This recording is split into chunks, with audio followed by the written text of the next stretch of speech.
guddi gi ñoom ñoo ko moomee mbay guddi gi yàgg na neex na te metti na te dëgër na kaj loolu affaire bu garaaw la xale xamu ko loolu dafa am miel am plante boo xam ni su guddi gi xaajee la tudd dañ ne 45 minutes avant laalal ñaari cuillère boo laalee ñaari cuillère xoolal da ngay bëri doole da ngay bëri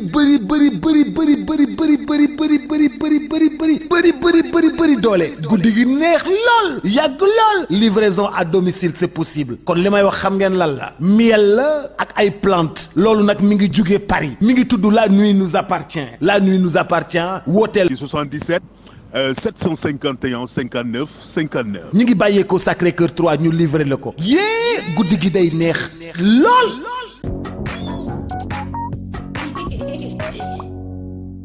Ravi de nous retrouver, amis fidèles internautes, vous qui avez choisi de nous suivre partout à travers le monde sur la chaîne des grands événements VIP People TV, comme son nom l'indique, s'informer, juste c'est vrai. Comme j'ai l'habitude de dire, ça y est, abonné, vous l'en faites des cloche de notification, bi ngir mën a jot yeneen vidéo en exclusivité. Am mbégteeg bànneex del su tey en ce jeudi 5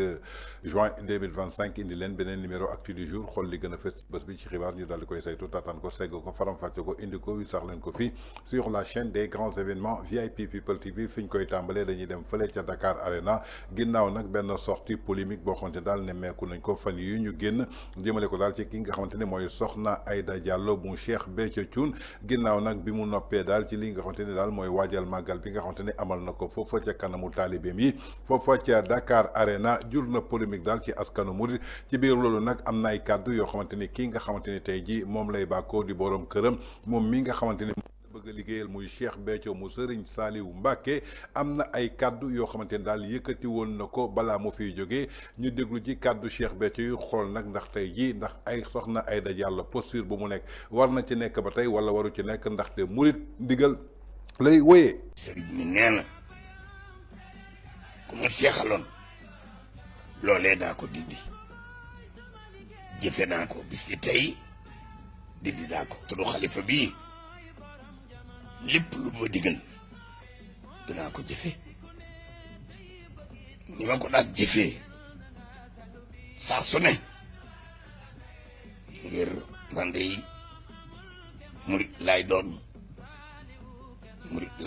moom laay doon faw jëfee digal day du jur lu yokkute sant naa Serigne Saliou lool du ko yeesalaat te parce que yéenee jëfe bëgg ko ànd ak yéen ñëpp bëgg naa nag képp kuy cantaakoon nga wane sa mbég ci digal lu yees li nu jot te mu wóor ni sunu yokkute képp lay jur.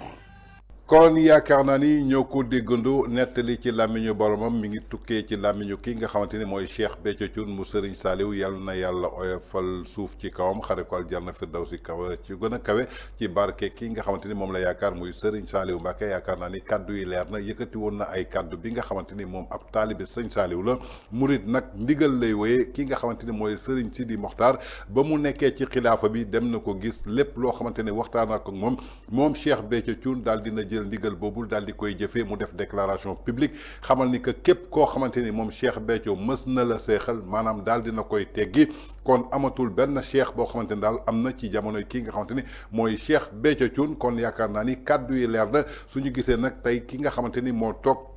di Soxna Aïda Diallo di waxee ci ndigalu ki nga xamante ni tey jii mooy borom këram di Cheikh Béthio Thioune ginnaaw loolu nag yaakaar naa ni cheikh boobu teggeeku na kon donc yaakaar naa ni ki nga xamante ni kenn seexaltu la waratoo am ay taalibe bay woote ay ndaje kon yaakaar naa ni daal kaddu yi leer na jógee na daal ci ki nga xamante ni maanaam mooy borom këram di Cheikh Béthio Thioune ku ko déggewul nag te Cheikh Béthio tax la nga topp ñii nga xamante ni tey jii da nga jàpp ni moo leen seexaloon moom Cheikh Béthio nee na teggi na li nga xamante ni mooy cheikh bi ci jamono yi Serigne Sidi Mokhtar kon yaakaar naa ni loolu yàgg na du tey donc daal muy firndeel daal yaakaar naa ni tey jii lii nga xamante ni mooy polémique bi daal dafa war a jeex donc daal képp koo xamante ni daal yaa ngi wax ci turu Cheikh Béthio Thioune jëmale ko daal ci cheikh bu mu la seexaloon ba tax tey jii nga war a am ay taalibe yaakaar naa ni Cheikh Béthio Thioune nee na képp koo xamante ni mës na la seexal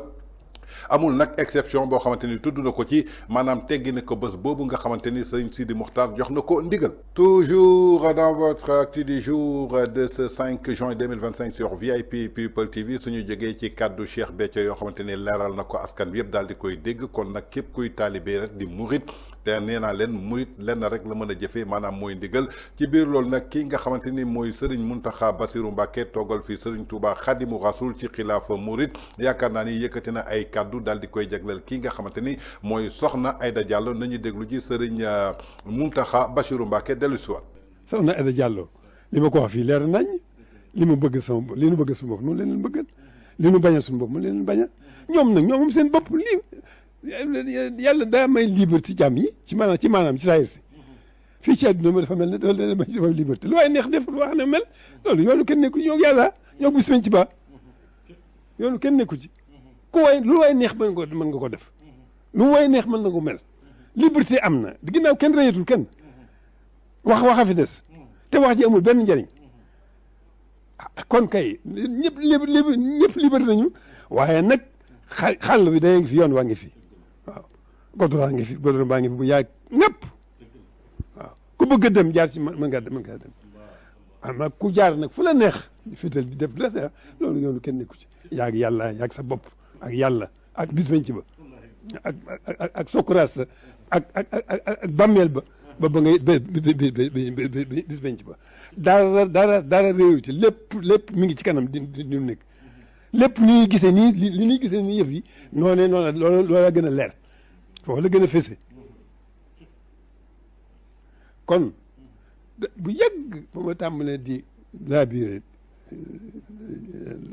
la daa wax rek nan góorgóorlu ci njub ndax njub mooy buntub lépp lu baax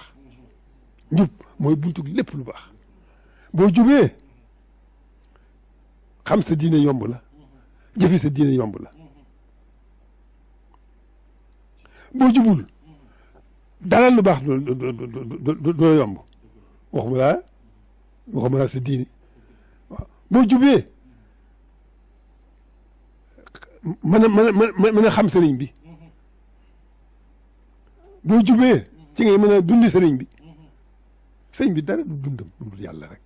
nekk ci yàlla rek waaw nekk ci yàlla rek moo dundam loolu dëgg la xat ga sax doon ko sa xëyan waaye nag xam nan yoon yoon boobu nu jaarloo xam nan ko nan ca tegu rek ak nun doy ak nun ñàkk so nan tegu ci yoon wa rek lii nga xamante ni tey ji mooy wooyee boppam Soxna Aïda Diallo mu Cheikh Béthio Thioune nee na ci liggéeyu Cheikh Béthio la nekk ginnaaw bi nga xamante ni seexal na ko Cheikh Béthio nee na képp ku mu mës a seexal teggi na ko yaakaar naa ni wax bi ferenkulaay nag kii nga xamante nag mooy Serigne Mountakha li mu ko wax leer na nañ li ñu bëggal suñu bopp ñun murit loolu lañ la bëggal lu ñu bañal suñu bopp loolu lañ la bañal waaye nag soo demee ba nga xamante ni tey ji da ngay teggi waxu kii nga xamante ni mooy Serigne Mountakha Bassirou Mbacké toogal fi Serigne Touba te Serigne Touba boobu di waajur bu góor ci ki nga xamante ni mooy Serigne Saliou Mbacké bi nga xamante ni Cheikh Béthio Thioune moom la def yaakaaram aduna ak àllaaxira tey ngay wuyoo li nga xamante ni mooy Cheikh Béthio Thioune yaakaar naa ni da nga war a tënku ci ndigalu ki nga xamante ni tey ji moo fi toogal Serigne Touba Khadimou Rassoul di Serigne Mountakha Bassirou Mbacké waaye nag gis jigéen boo xamante ni day dajale ay taalibe ñi ngi koy soog a gis tey ji ci àdduna bi ñi nga xamante ni ay doomu Serigne Touba lañu wala ay sëtam doon ay jigéen donte am nañu ay taalibe waaye mosuñu gis benn yoon ñu daal di koy fësal ba jël kàddu nekk ci mbooloo tey ji kii di Soxna Wala di doom ci kii nga xamante ni tey jii mooy Serigne Saliou Mbacké gis nañ ko lu mu am ci taalibe am ko ci mbooloo yaakaar naa ni kenn mësu ko gis ci benn ndaje boo xamante ni dafay wootee ndaxte murit ndigal ngay daal di wéy kon yaakaar naa daal kàddu yi leer na li nga xamante ni Serigne Mountakha Bassirou Mbacké wax na ko donc lépp loo xamante ni daal keneen mi ngi koy jëfee lu wuuteeg li nga xamante ni maanaam mooy charte murit bi nga xamante ni Serigne Touba moom la fi bàyyi woon jàppal ni que daal sa yoonu bopp nga jël yaa ngi def li la neex waaye keroog yow mal xiyaam yow ak sañu borom yéenay daal di layoo foofu kon dañu nekk ci dëkk boo xamante ni lu waay neex def lu waay neex wax ku nekk na assumer ay responsabilités waaye engagé wul li nga xamante ni daal mooy la communauté mouride. Toujours dans votre actu du jour de ce 5 juin 2025 sur VIP People TV suñ fa jógee dañuy dem seeti ji l'ancien président de la République du Sénégal Macky Sall ginnaaw nag bi nga xamante ni lépp loo xamante ni daal prévoiroon na ko daal ci ay réalisation diiru fukki at ak ñaar yi nga xamante daal mi ngi nekkoon ci bopp réewu Sénégal yaakaar naa ni prévoiroon na ko jëmale ko ba ci li nga xamante ni mooy mbayum soble bi lépp loo xamante ni daal ay centre de conservation jëmale ko daal ci lépp loo xamante ni mbay nañ ko te mu doon yàqu dootul yàqu ci mu doon vision bi nga xamante ni bu leer le président Macky Sall amoon ko jëmale ko daal ci li nga xamante ni tey jii mooy Sénégal émergent du plan bi nga xamante ni moom la tegoon tey jii nag yaakaar naa ni gouvernement bu bees bi fi nekk doon ko xas démb doon ko dingat di wax lépp loo xamante ni daal baaxul ci moom tey jii ci loolu la ñuy bàkkoo jëmale ko tey jii ci li nga xamante ni gis nañ ko nañu déglu ju vidéo bi nga xamante ni président Macky Sall mi ngi doon inauguré li nga xamante ne mooy centre de conservation jëmale ko daal ci lépp loo xamante ni mbay bu nar a yàqu la ñu mën ko fa conserver ba nga xamante ni dara du ko yàq. mbokk yi am nañu mbégte lool ci taxawaat fii tey di ubbi marché d'intérêt national mu doon lu ñu yàgg wax ci Sénégal yàgg ko bëgg mu doon mëbët waaye yàlla moo def ci ñetti at ba ñeenti at yi ñu génn la sumboon waxtaan wi ak waa chambre de commerce d'industrie et d'agriculture bu Dakar gouvernement bi mujj soumettre projet bi réewu Turquie ñu wut financement wu juróom fukki milliards ak juróom pour jox leen marché bile nga xam ni camions yi dootuñu soxla di dugg biir Ndakaaru waaye lépp lu jógee ci tool yi fii ba Waalo muy ñi produire soble pomme de terre tomate piment ak bépp xeetu meññeent bu jëm ci wàllu horticulture haricots et toute cette gamme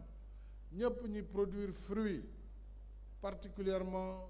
muy mango wala banane wala bépp xeetu meññeental ci wàllu woowu ak ñi produire ay ganaar muy volaille ak meew daañu am marché boo xam ne magasin yaa ngi fi dinañ mën denc produit diir yu yàgg laboratoire ngi fi boo xam ne dana xool qualité bi donc dana agir ci wér-gu-yaramu askan wi dana wane itam vraiment suñu réew mu ngi dox ndax ñu ngi toppatoo wér-gu-yaramu askan wi ñu ngi améliorer condition d'hygiène yi nit ñi nekkee ak condition yi nga xam ne moom la ñu am ci suñu marché yi donc lu mel ni dafa am solo te yaakaar naa ni bu ñu trouver formule bi ñu koy gérer danañu am marché d'intérêt national bu set wecc boo xam ni ku fi ñëw dana xam ne Sénégal non seulement réewu teranga la si nañ koy waxee waaye réewu liggéeykat lañu te it liggéey mooy tax ñu raw suñuy maas kon gàcce ngaalaama ministre bi nga xam ni moom laa dënk wàllu commerce moo ko yoroon ak waa SOGIP. kon yaakaar naa ni ñoo ko déggandoo muy kàddu yoo xamante ni son ancien président son excellence monsieur président Macky Sall bi mu taxawee di ubbi li nga xamante ne mooy marché d'intérêt national boo xamante ni daal dañ ko jagleel ñi nga xamante ne mooy baykat yi ñu inauguré ko ubbi ko ci kii nga xamante ni mooy président Macky Sall tey suñu demee ba régime bu bees ñëw fii ay militants nekk ci réseaux sociaux yi di ko bàkkoo mel ni ñoom ñoo ko liggéey wala ñoom ñoo ko xalaat nañuy jàpp daal ci vision ki ñu ne woon dafa tële vision ki nga xamante ni ne woon nañu moo yàq Sénégal vision ki nga xamante ni ne woon nañu plan Sénégal émergent du émerger dara kooku moo ko fi daal di teg tey ci loolu la ñu sukkandiku daal pour jéem ko bàkkoo alors que président Macky Sall avait tout prévu durant 12 ans yi nga xamante daal def na ko ci bopp réewu Sénégal lépp loo xamante ni tey jii régime bu bees bi ñi ngi koy topp di ko inauguré wala di ci wax yaakaar naa ni lépp xalaatu ki nga xamante ne mooy président Macky Sall la financement yi nga xamante ne président Macky Sall moo ko lijjanti yi ci carnet d'adresse am ci li nga xamante ne mooy coopération bi nga xamante ni noué na ko avec l'international ak diplomatie boo xamante ni daal élevé na ko au plus haut sommet. Toujours dans votre acte du jour de ce 5 juin 2025 sur VIP People TV suñ fa jógee dañuy dem seeti ji l'ancien premier ministre l'ancien ministre de la justice l'ancienne directrice du CES l'ancienne envoyé spécial du président de la République après 10 ans ou 9 ans de compagnonnage ak ki nga xamante ni mooy président Macky Sall moom Aminata Touré yan kàddu la yëkkati woon ginnaaw bañ ko invité ci plateau ñu dellu. fàtte ne pendant 9 ans maa ngi ànd ak président Macky Sall. maa ngi génn gouvernement bi il y a 6 mois. su ma toogoon ci seen télé bi tey di ko xalam dinaa leen xaw a jaaxal quand même kooku bu leen ko xaar ci man parce que compagnonnage bu durée boobu defe naa ne aussi da nga ciy am bilan da ngay tu fais partie du bilan kooku c'est une réalité. C'est un livre très vivant, très engageant. Tout le monde était curieux de connaître le détail de la vie de l'enfant Macky Sall, de l'adolescent, de l'étudiant. Donc c'est une découverte pour tout le monde. Et le message que moi j'ai retenu, c'est voilà, un message en direction des jeunes, que même quand on est de conditions modestes, on peut arriver au sommet si on est déterminé et avec l'aide de Dieu. C'est ça le message que moi je retiens. Mais il y a des Sénégalais qui pensent que c'est une sorte de campagne pour le président Macky Sall à quelques mois de l'élection. Il parle de lui-même, il parle de son, voilà, de son enfance, il peut parler de lui quand il veut, avant les élections ou après. Mais je crois qu'il faut aller à l'intérieur du message et voir les histoires personnelles. C'est rare d'ailleurs que des présidents de la République comme ça se dévoilent, assument leurs origines sociales, parlent de leurs parents, parlent de leur vie quand ils n'étaient pas riches, quand ils n'étaient pas présidents de la République. Moi je pense que c'est un autre type de communication ouvert. Et j'invite les jeunes peut-être à regarder son parcours et à s'y inspirer. En tant que femme, vous avez vu qu'il a parlé de sa femme dans le livre. Comment appréciez-vous ce texte? C'est aussi du nouveau parce que les hommes africains généralement ne sont pas explicites lorsqu'ils parlent de leurs sentiments. C'est une invite aussi aux jeunes à assumer lorsqu'ils aiment leur femme et à le dire. Je pense que c'est aussi un nouveau type de communication. Les hommes politiques aussi sont des êtres humains qui ont des relations, qui ont des sentiments et c'est ce qu'il a montré aussi. kon yaakaar naa ni ñoo ko déggandoo muy kaddu yi nga xamante ne mi ngi rotee ci làmmiñu ki nga xamante ne mooy Aminata Touré ginnaaw bañ ko invité lu mu leen wax moom ànd nag Macky Sall lu toll ci juróom-ñeenti at ak lu topp donc lépp luy bilan président Macky Sall moom Aminata Touré fekkee na ko tey jii bu mu génnee ci li nga xamante ni maanaam mooy président Macky Sall matul sax juróom-benn weer tey su toogee fii nga xamante ne mooy ci plateau bi di xalab président Macky Sall kon ñii di journaliste yi war nañ ko mën a ragal kon jàpp naa ni que jamono ji képp ku ragalul Aminata Touré rek yaakaar naa ni nekkoo ci dëgg ndaxte jamono ji Aminata Touré bi ñu gis ak kaddu yu muy yëkkati à chaque fois que Macky Sall am benn raaya partout à travers l'international ñu gis daal benn méchanceté ak benn haine boo xamante ni daal moom la ñuy sentir ci poste yi nga xamante daal mi ngi koy publier bi ci gën a récent mooy bi nga xamante ni bërki démb génne na ko bi nga xamante ni ñu bëre daal ñi ngi laam-laamee ndax président Macky Sall war na mën a nekk secrétaire général lu ONU mu daal di ciy bind daal ay bind yoo xamante ni daal jaaxal na sénégalais ba tontu yi daal ci réseaux sociaux yi mel ni tulleeg Mali même Aminata Touré boobu ngeen gisoon ci vidéo bi muy témoigner ci livre bi nga xamante ni mooy enfance sous présidence Macky Sall ba nga xamante ni mooy jeunesse am di adolescent am ba tey jii nga xamante ni mi ngi occupé ay fonctions jëmale ko ci état ba bu muy doon président de la République ba bu mu koy jëli mu battre ak moom campagne ba noppi daal di koy téye def ko li nga xamante ni mooy ministre de la justice jëlee ko fa def ko premier ministre jëlee ko fa yóbbu ko CSE jëlee ko fa yóbbu ko li nga xamante ni mooy conseil environnemental et social jox ko ñaar yoon mu diriger li nga xamante ni daal mooy directeur campagne li nga xamante ni mooy Benno Bokk Yaakaar en 2017 et en 2022 Aminata Touré boobu moo ne woon tey képp ku ko gis muy xalab président Macky Sall war nga ko mën a ragal kon jot na tey jii ñu ragal Aminata Touré ndaxte Aminata Touré bii ñu gis jamono ji ak kaddu yu muy yëkkati di ko teg ci président Macky Sall yaakaar naa ni tey jii loolu ormalul benn yoon ay kàddoom yoo xamante ni waxoon na ko démb li may wax souvent rek suba du añ du reer waaye lu mat a suuraale la lu mat a sédd la ki nga xamante ni da nga ànd ak moom ba muy neex nga ànd ak moom mu defal la teranga bu nekk yëkkati sa CV wane la ci Sénégal partout à travers le monde yaakaar naa ni lu baax rek nga ko war a mën a yéene waaye am na yenn yéene yoo xamante ni suñ ko gisee ci yow barki démb bañ ko falee fële ci ñu war a bokk ci fondation moo Ibrahima gis nañ ko tey ñi ngi laam-laamee ndax Macky Sall war na nekk secrétaire général ONU dégg ngeen kàddu yoo xamante ni yëkkati na ko ci même Aminata Touré bii nag moo fi toogoon ne ku ko gis muy xalam Macky Sall war nañ ko mën a ragal bu baax a baax. Toujours dans votre actu du jour de ce 5 juin 2025 sur VIP People TV suñ fa jógee dañuy dem fële ca Las Vegas fekk fa l'honorable député di Adja Koura Macky ginnaaw nag bi nga xamante ni kàddu yi nga xamante ni Aminata Touré yëkkati na ko daal jëkkale ko ci ki nga xamante ne mooy Macky Sall te moo ne woon carrément ku ko gis muy xalab Macky Sall war nga ko ragal ci biir loolu Koura Macky daal dina koy tontu nañ ko déglu ji dellu. salaam mbokku sénégalais yi woo ma Mimi Touré mu wéeru Mimi Touré yaa ñàkk jom wax naa sénégalais yi ba sonn ca mbëggeel ga la mais gëmuñu ma ndax nag mënulaa teral yenn façon teral yi nga di ko yàq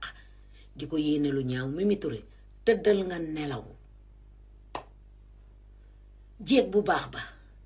ki sénégalais yi soxla actuellement nii right now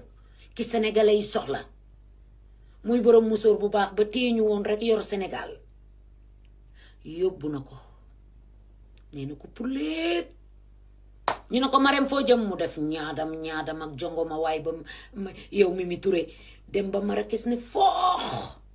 gérer jëkkëram gérer sa jëkkër bàyyi jàmbur bi xam naa lépp Mimi Touré gis nga ñun jigéen bu ñu la nobee te faale woonu mais ay wax lañ lay indil pour ngay prêter attention Mimi Touré day bëgg Macky Sall di prêter attention ci moom nee naa la jeeg bi yóbbu na ko dootoo ko gens li des ci sa rest of life yow Mimi Touré tonton Mimi Touré ba nga jógee Amérique ku ne xam na ni Mimi Touré yoroo dërëm gis nga ni nga meloon ku yor xaalis na danga koy xam ci moom nga doon xemes sa bopp bi téeñ non sa tuñ yu xonq nga gudd ñuul ñaaw di sol ay sipp Macky Sall defar la fépp fu ñuy def poste buy joxe xaalis fal na la fa Mimi Touré jaamu xaraam bi da nga defe ne sénégalais yi ngay wax dañ ko dund waxantuma la ak américains yi keroog ba nga ñëwee Nations Unies di ko boole si dan laa ñuus ci biti ma ne Macky Sall yàlla teral na ko ba pare Mimi Touré noppalul del julli di ko ñaanal poste bu ne jox na la ko pour ñu xam ne jaam nga assemblée yaa ko xañ sa bopp ndax lii nga naroon a def wor ko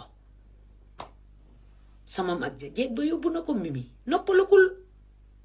munatoo wax yow ba sénégalais yi gëm la yéen a àndoon fukki at ak benn nga ne reykatu nit la yaay bu mag bi ndax la nga ma waxoon mi ngi sama nopp bi ma am seede boo jëkk woon Sonko wala Karim Wade danga leen di ray yaa tëj Karim Wade ba ma koy wax am naa seede Mimi Touré yaa bon yaa soxor ba ñu génnee lañ ne kii ku bon la ki àndoon ak ñun moo ko wax ne kii ku bon nga lo bon la Mimi Touré yaa bon musoo teral jigéen ñi musoo def ci seen leket yooyu ñuy def musoo def social amoo base iñaan nga supporté woo kenn ree sax munoo ko ree ju neex Mimi Touré yaa soxor ñëpp xam nañ ñu workat nga Sonko Jomaay waa Pastef war ngeen na xam ni kii fi ko Macky Sall la teg ak yi mu koy yàq yéen da ngeen di langa yéen ci kanamu Mimi workat la yàq na fi Sonko lu ne kon ñoo ko déggandoo muy la réponse sévère et sanglante de Adja Koura Macky l'honorable député de la 14e législature ci régime au président Macky Sall daal dina def ay révélation yu doy waar jëmale ko daal ci ki nga xamante ni mooy Aminata Touré nekkoon fi li nga xamante ni mooy ministre de la justice nekkoon fi premier ministre nekkoon fi directeur sous conseil économique environnemental et social ginnaaw nag kàddu yoo xamante ni yëkkati na ko ci Macky Sall moom mii di Koura Macky nee na nañ ko wool Aminata Touré wool nañ ko Aminata Touré daal di koy tafal ay photom yëkkati na ay kàddu def ay révélation waaye nag bi yoon dafa yëkkati daal li nga xamante ni daal mooy haine bi nga xamante ni moom Koura Macky jàpp na ni que daal que moom la Aminata Touré daal di am ci ndoddu ki nga xamante ni mooy Macky Sall du dara lu dul li nga xamante ni daal maanaam mooy amour parce que nee na nit ki daal soo ko bëggee te faalewu la lijjantiwu la kenn la Macky Sall toppatoo muy ki nga xamante ni mooy première dame di Marième Faye Sall ñu tuddee ko sainte et dévouée épouse de conseiller de son mari de président kooku daal la faale kon kii di Aminata Touré na toppatoo jëkkëram bàyyi Macky Sall daal di toppatoo jabaram di Marième Faye Sall waaye nag amour bu yàgg te nit ki faalew la da nga koy daal di soppi li nga xamante ni mooy en loolu daal la war a bàyyi dellu si waat xelam comme ni mu ko waxee woon démb ku ko gis muy xalam Macky Sall na ko ragal donc je crois que jot na tey ji ñu commencé ko ragal. Toujours dans votre acte du jour de ce 5 juin 2025 sur VIP People TV suñu jógee ci l'honorable député Koura Macky dañuy dem seeti ji l'activiste républicain di Bah Diakhaté ginnaaw moom it def na benn analyse daal bu pointu jëmale ko daal ci li nga xamante ne mooy ay sorties controversées yoo xamante daal nemmeeku nañ ko ci ki nga xamante ne mooy Mimi Touré jëgale ko daal ci ki nga xamante ne mooy le président Macky Sall bi nga xamante ni moom moo ko defal lépp tey jii su amee CV ci Sénégal ginnaaw yàlla président Macky Sall la Sénégalais yi suñ ko xamee ba ràññee ko président Macky Sall la tey suñ ko xamee ci àdduna président Macky Sall la kon dañuy déglu ji les révélations de Bah Diakhaté jëmale ko daal ci ay sorties controversées yoo xamante ni daal Mimi Touré mi ngi koy faral di def ci président Macky Sall à chaque fois que mu am benn raaya wala benn ndombal tànk boo xamante ni au lieu de mu félicité ko mais dañuy gis daal ay kàddu xarab ay kàddu yu ñaaw la ciy teg mu daal di wane daal benn haine wala benn soxorteef boo xamante ni daal moo fa daal di feeñ nañ déglu ji Bah Diakhaté dellu si waat. Sénégal boobu nag maintenant lañ confiné dans la sous-région et puis malheureusement Pastef ñu ngi koy bàqoos oubliant que vraiment dañoo chuté et dañu chuté au plus bas étage parce que dañoo jógee ci diplomatie di lijjanti lépp fépp suñu économie tënku voilà on est dans le populisme et le panafricanisme mal incarné c'est ça le problème et dans la communication aussi dem ba réewu jàmm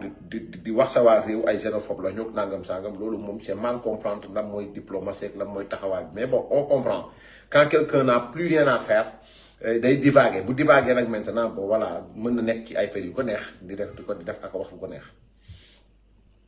bi nga xam ne nag bëgg naa ko leeral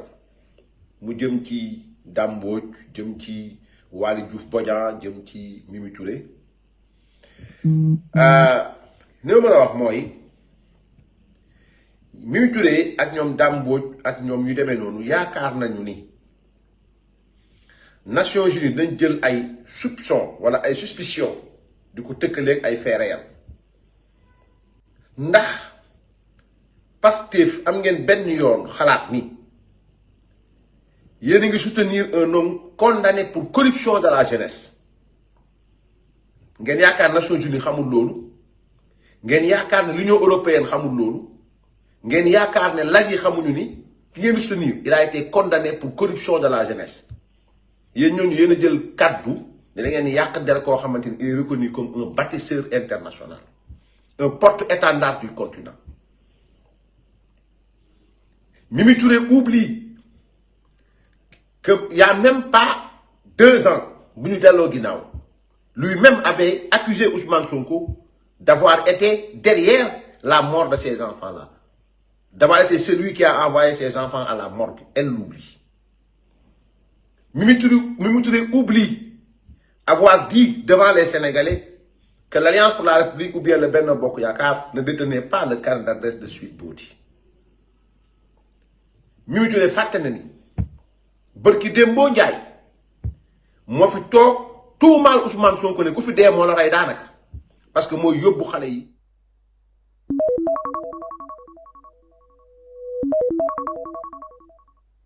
ci morgue bi fàtte na ko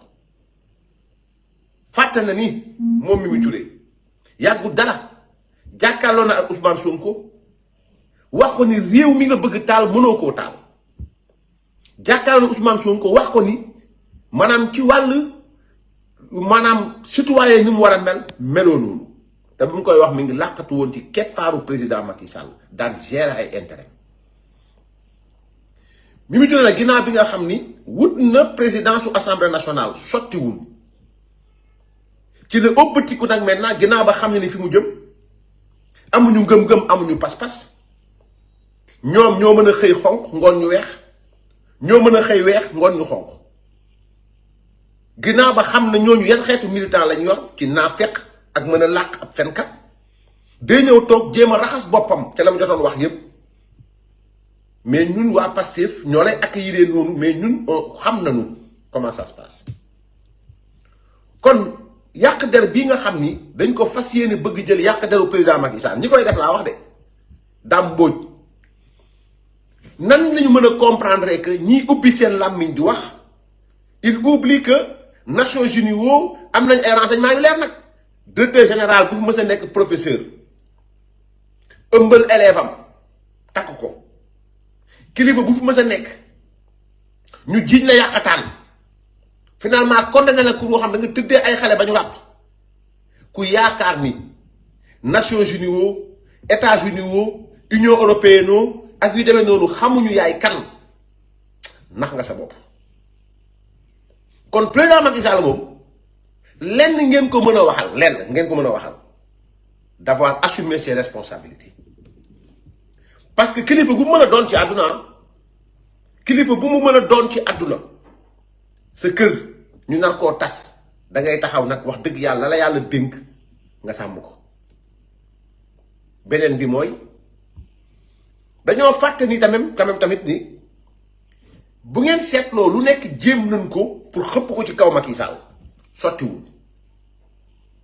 on dirait que Pastef Waly Diouf Bodian Dame Mbodj ñoom Mimi Touré et consorts ils ont peur du président Macky Sall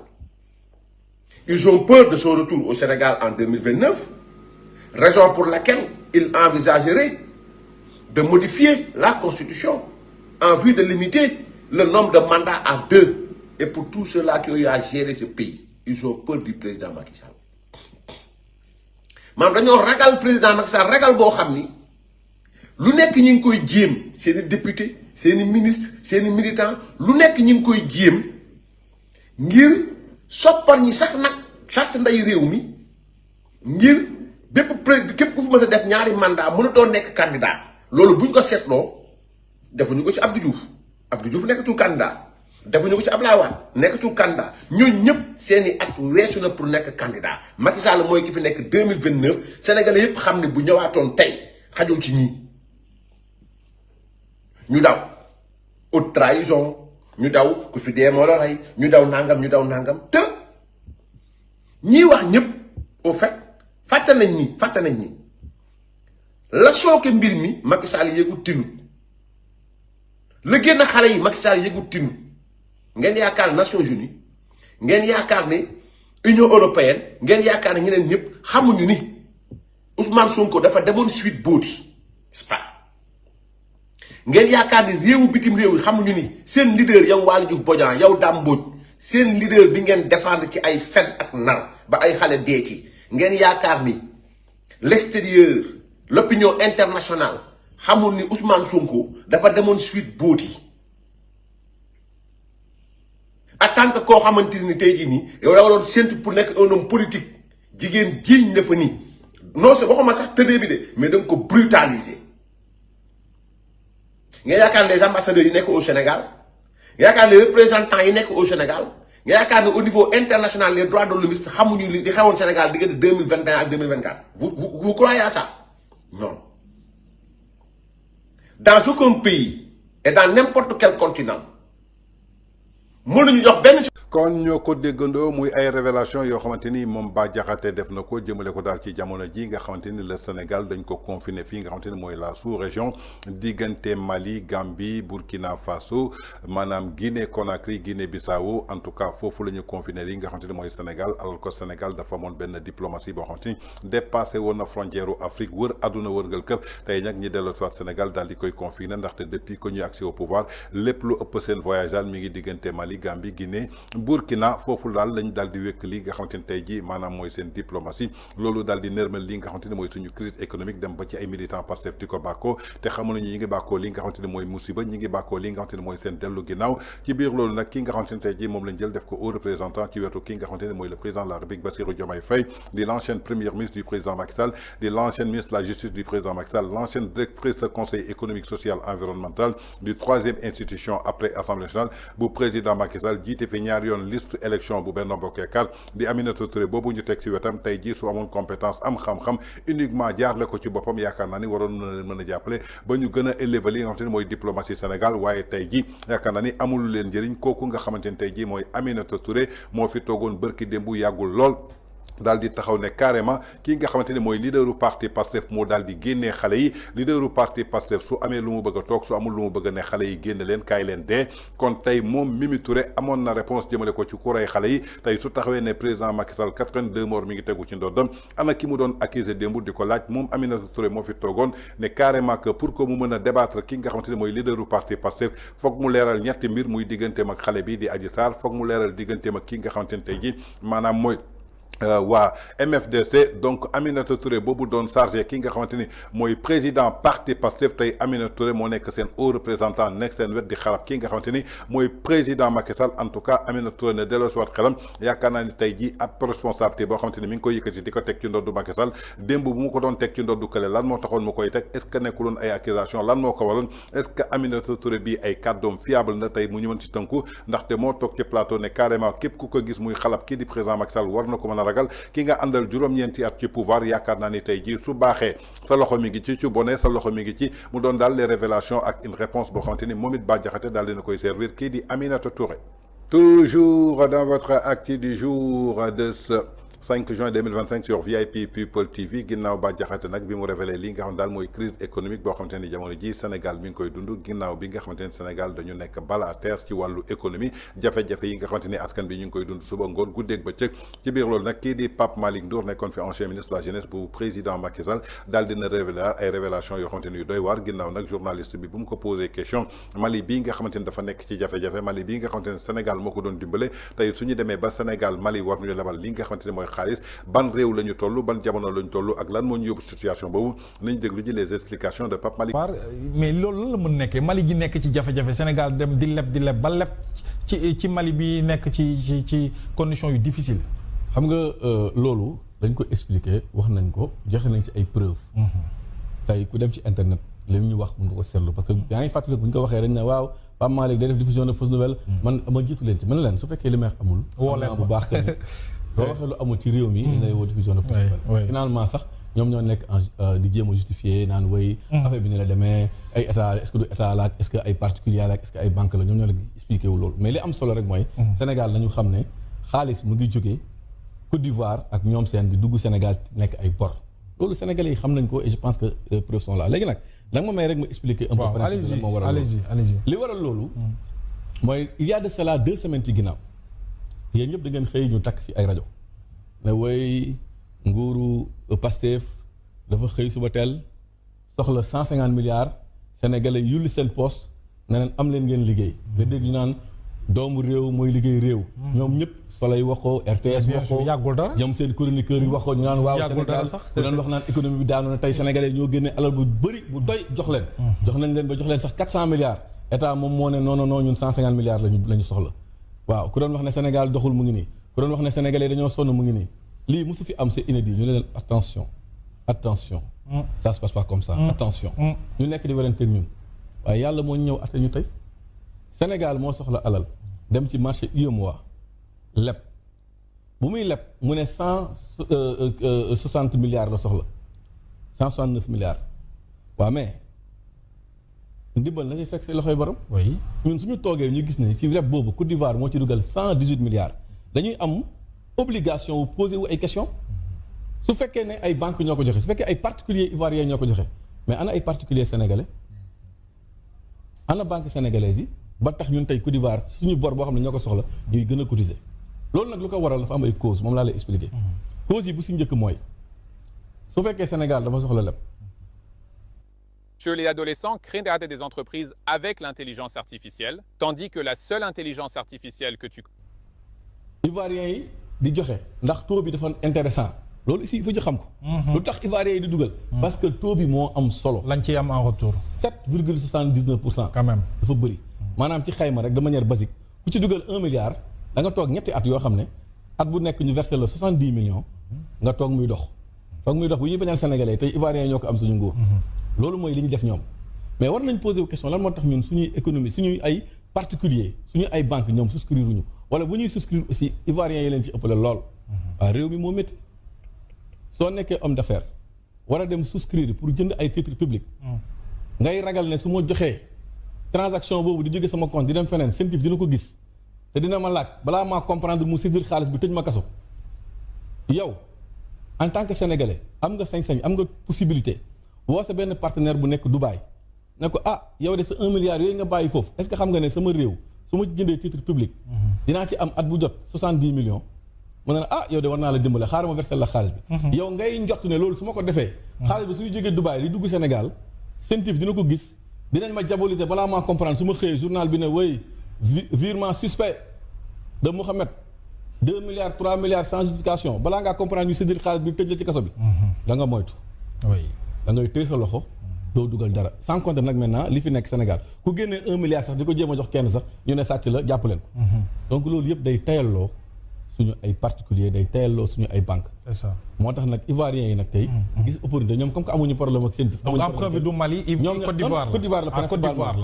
Côte d'Ivoire la principalement bien vrai que Maliens yi. wane nañ une certaine disponibilité à donner 2 milliards de francs CFA. loolu c'est une réalité qui est là. absolument donc loolu dañu jox ne.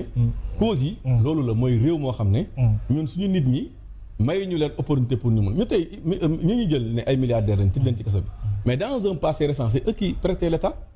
oui ay titre public di ko jënd. di ci am intérêt. di toog muy dox ñu leen koy bañal ñoom comme ni ñu naan toog muy dox loolu la. parce que nag liggéey nañ ba pare soo liggéeyee kañ dina dox. donc loolu moo andi situation bi donc voilà les causes. maintenant nag les conséquences xam nga lan. mooy lan nguur gi fi ñëw. jeexital dañoo am une mauvaise stratégie d'endettement man si lu ma ko jàppee mauvaise stratégie d'endettement parce que ñoom dañoo xëy ñu ne. muy lu ñuy leb waaw. li ñuy lebee mooy dañuy fexe ba xaalis bi ñu koy jëlee ci sous région bi di ko andi ci en francs CFA ñoom ñu ne yooyu yaay loolu moo leen gënal ñuy dem di lebi ay à l'étranger ci institution financière. laaj ne lan moo tax loolu ñu ne la waaw parce que soo xoolee. suñu lebee à l'étranger affaire bi en dollar lay nekk. avec les risques de change maanaam nga xëy suba teel dollar bi jógee 500 dem 600 loolu mën na nekk c'est vrai. day gën a renchérir sa dette. mais Côte d'Ivoire daf ñu jox exemple. Côte d'Ivoire daf ñu jàngal rek yàggul. il y a cela quelques mois ci ginnaaw que ne mun nga dem sur le marché international lef fa ay eurobond mais ay eurobond yoo xam ne duñ ko libellé en dollars mais en francs CFA.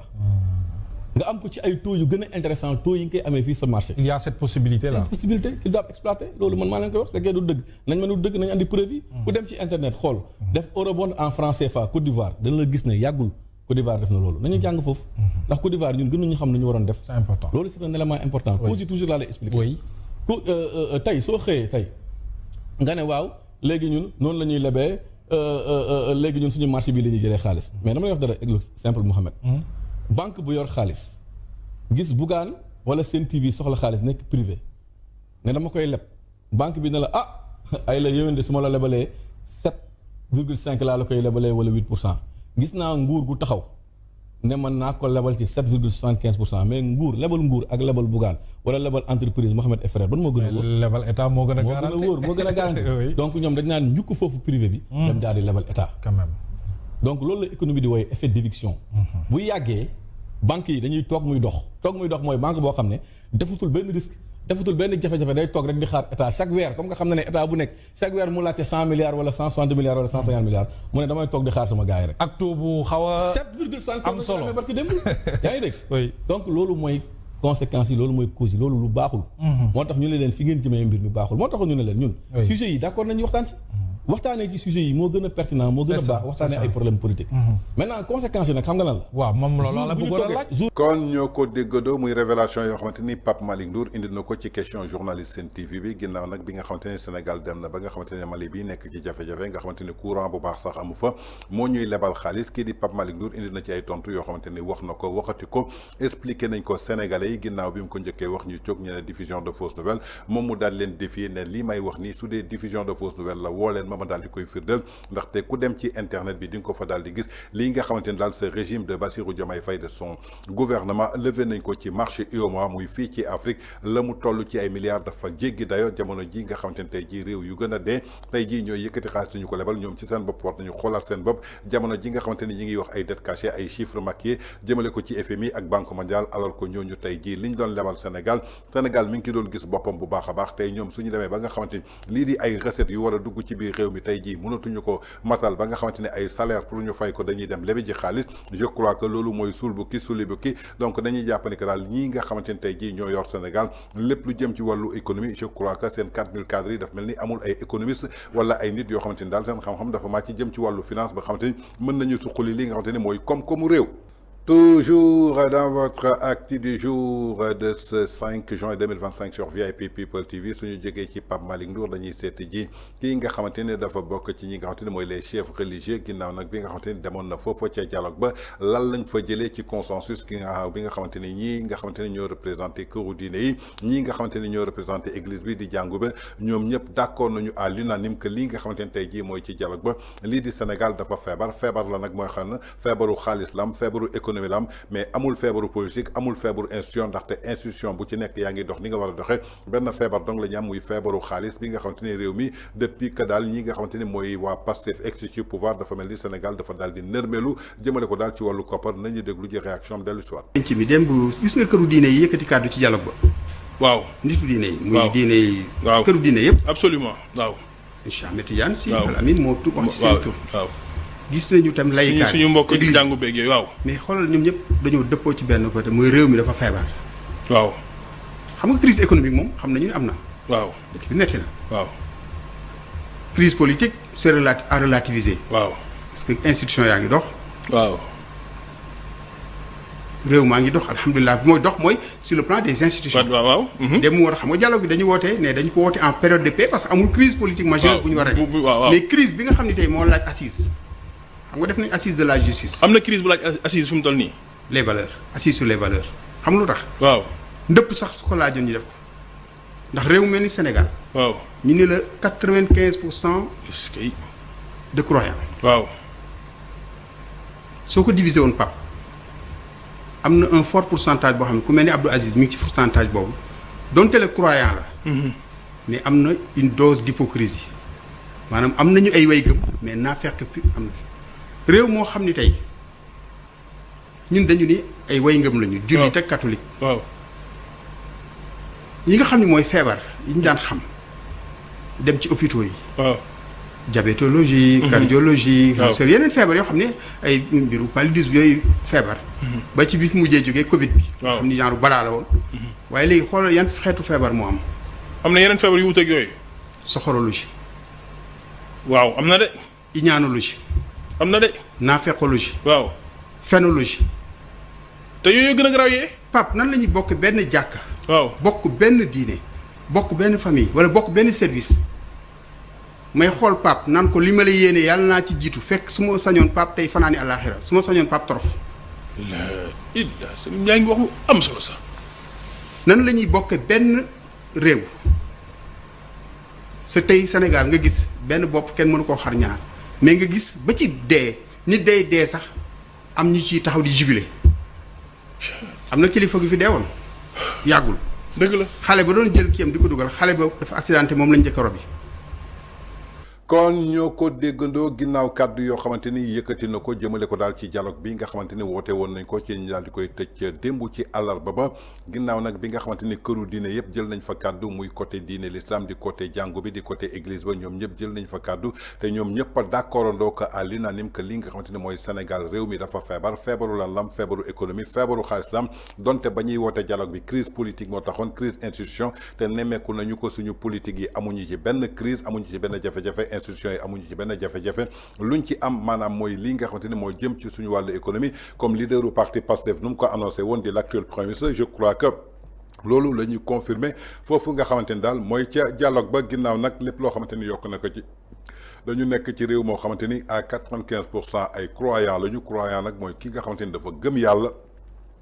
te gëm yàlla wax dëgg daf ci bokk waaye dafa am benn pourcentage boo xamante ni daf ñu rax maanaam mooy ñi nga xamante ni ay hypocrite lañu dañuy gis dëgg daal di koy teg fële jël fen bëgg ko teg ci kaw dëgg loolu moo yàq Sénégal mu doon daal ay révélation yu doy waar yoo xamante ni daal tumeeku na ginnaaw nag bi nga xamante ni askan bi yëpp xam nañ jamono ji benn crise la ñu am muy crise économique ginnaaw loolu nag képp koo xamante ni yaa ngi yeewoo ci Sénégal ngay père de famille xam nga ni crise économique boobu jamono ji mooy sonal Sénégal alors que ñii dañu promettroon ñaari weer ñu soppi Sénégal 2024 ñu soppi Sénégal nag soppi nañ ko waaye anam biñ ko soppee mooy anam bi gën a bon mooy anam bi gën a yées mooy anam bi gën a ndóol. toujours dans votre acte du jour de ce 5 juin 2025 sur VIP People TV suñ fa jógee dañuy dem fële ci assemblée nationale ginnaaw président bi di El Malick Ndiaye dafa jàll di jël décision jëndal daal képp koo xamante ni député nga ay oto yoo xamante daal suñ ko xaymaa dina toll ci juróom fukki million oto bu nekk ba noppi assemblée nationale daal di assurer lii di entretien bi assurer le carburant bi ci biir loolu nag li nga xamante ni mooy COJER dafa daal di dénonce daal benn scandale de 8 milliards jëmale ko daal ci li nga xamante ni mooy appel d'offre boo xamante ni daal dañ ko restreindre daal di koy nëbb limité ko daal ci ñaari société muy société yoo xamante ni benn société bi di CFAO Motor c'est ñi xam ne ko société française la ak beneen société boo xamante ni mooy société portugaise di Catalagno ñoo xamante ni dañuy yëngu ci wàllu oto jamono ji nga xamante ni tey jii Sénégal am na ay doomam yoo xamante ni ñu ngi yëngu ci wàllu oto ku ci mel ni Serigne Mboup CCBM ku ci mel ni Mbaye Guèye EMG ñooñu ñëpp dañuy yëngu ci biir oto waaye dañuy def daal li nga xamante ni mooy benn appel d'offre bu restreint daal di koy nëbb jël daal ay nit yoo xamante ni yeewoo ñu Sénégal ay doomu nasaraan jox leen lii nga xamante ni mooy marché yooyu pour que ñu mën ko gagner alors que doomu sénégalais yaa ngi fii di fay impôt di fay taxe di participer ci développement Sénégal kii def loolu nag du kenn nee nañu ko dul El Malick Ndiaye di président Assemblée nationale ginnaaw nag bi nga xamante ni kii di Serigne Mboup ak kii di Mbaye Guèye EMG daal dinañ ko dem fële daal clamé ko ci Pierre Goudiaby Atepa bi nga xamante ni jamono ji moo nekk ci bopp li nga xamante ni mooy club des investisseurs ginnaaw loolu nag dama bëgg ñu déglu ñu benn vidéo boo xamante ni moom El Malick Ndiaye démb balaa muy jot li nga xamante ni mooy présidence Assemblée nationale yan kàddu la doon yëkkati jëmale ko daal ci préférence bi nga xamante ni tey jii moom la Sénégal war a doxee est-ce que El Malick Ndiaye respecté na ay kàddoom en tant que opposant wala respecté wu ko nañu déglu ju vidéo bi à vous de juger. munoo trouver explication lu tax kii bañee nii askan wi lu tax kii continuer di ñu toroxal tot lépp lu ñu am mu ne ko tungaañ yóbbu bitim réew kenn comprendrewul lu ñu mën a defee fii sax waa bitim réew ñoo ñëw defal ñu ko tabax Sénégal yi bañ dalee tabax ba léegi SICAP nekk fi SNHLM nekk fi nga dem jëli ay adda waa xaw ma ñu tabaxal la appartement yoo xam ne dara baaxu si mënoo ko sax jaay. dëgg rek ay dëgg la ca gannaaw dëgg ay caaxaan la.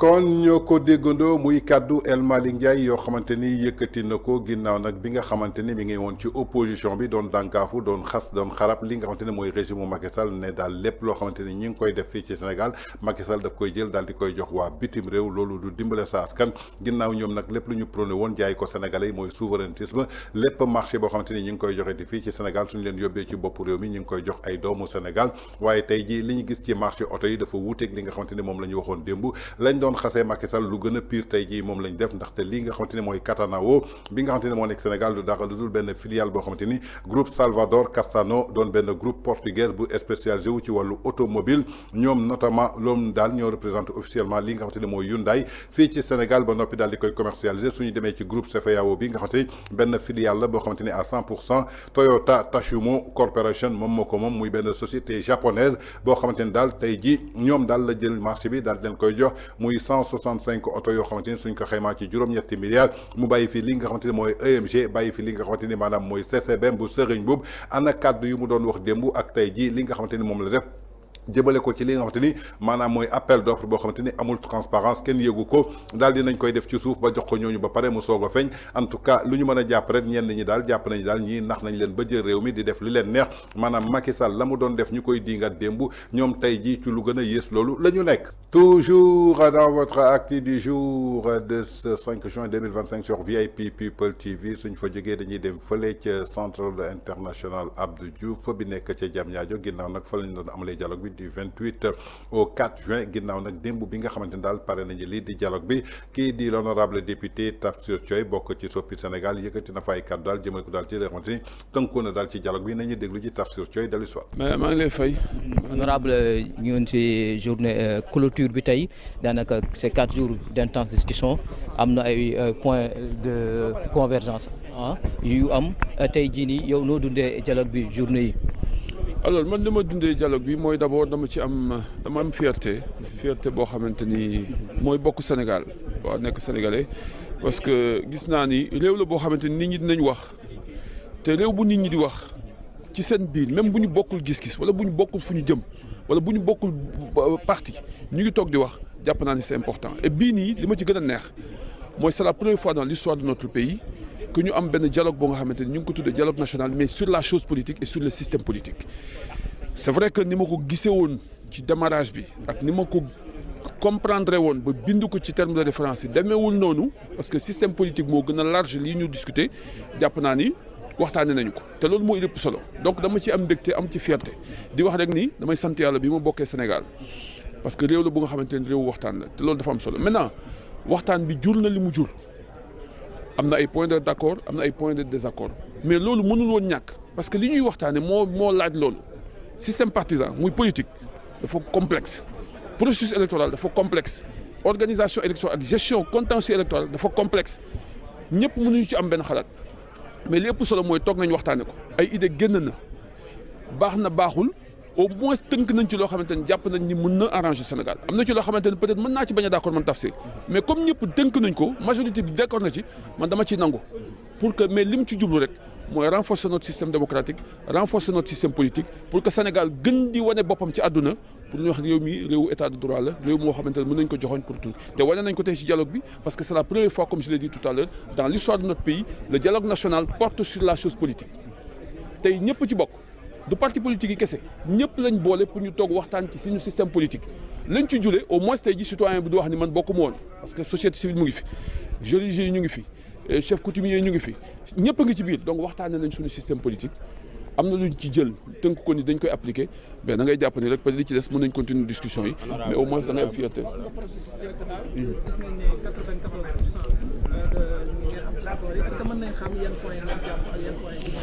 waaw xam nga ñun au point boobu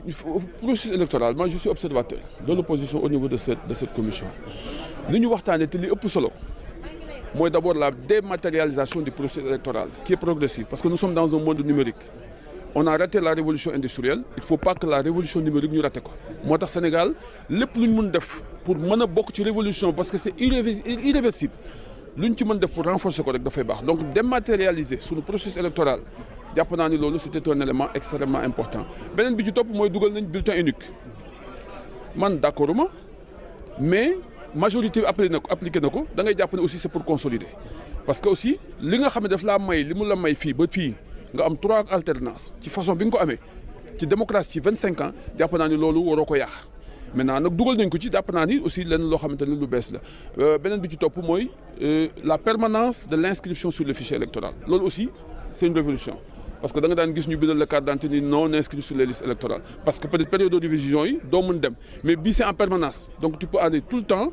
t'inscrire sur les listes électorales surtout bu fekkee am nga 18 ans war a mën a bokk ci ñuy voter donc jàpp naa ne yooyu ay avancées la yoo xamante ni am na fii nañ ko rafetlu waaw lépp loo xamante ni mu ngi fi génn na ci biir li ñu doon waxtaanee nañ ko rafetlu pour mën a avancer avancement boobu nag mooy dimbali Sénégal ëllëg et jàpp naa ni ñëpp dañ ci war a jàpp.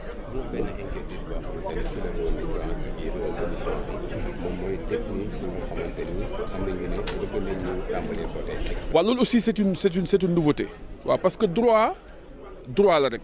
ak yelleef moom boo ko amee da nga ko war a exercer foo mën di nekk parce que détenus yi bu ñu leen condamné gul définitivement perduñu seen droit civique am nañ droit voter léegi permettre leen ñu exprimer seen vote loolu jàpp naa ne aussi droit la boo nga xam ne c'est un droit fondamental jéem ko respecter aussi dafay bokk ci respecter ak yelleefu doomu aadama te Sénégal comme dañu bëgg a nekk réew boo xam ne dafay respecter ak yelleefu doomu aadama dañ leen permettre ñu voter beneen bi aussi mooy ñi nga xamante ay magistrats lañu ay forces de défense et de sécurité la ay ñu permettre leen ñu exprimer seen ay vote jour élection législative wala élection locale jàpp naa ne aussi seen droit la dañ leen ko war a permettre te loolu suñu commission discuté na ko am nañ ci accord maintenant question de faisabilité bi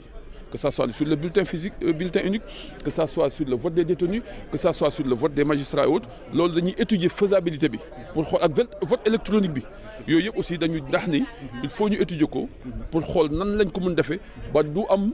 benn njeexital bu ñaaw ci suñu processus électoral voilà. Voilà, si. C'est moi. C'est moi.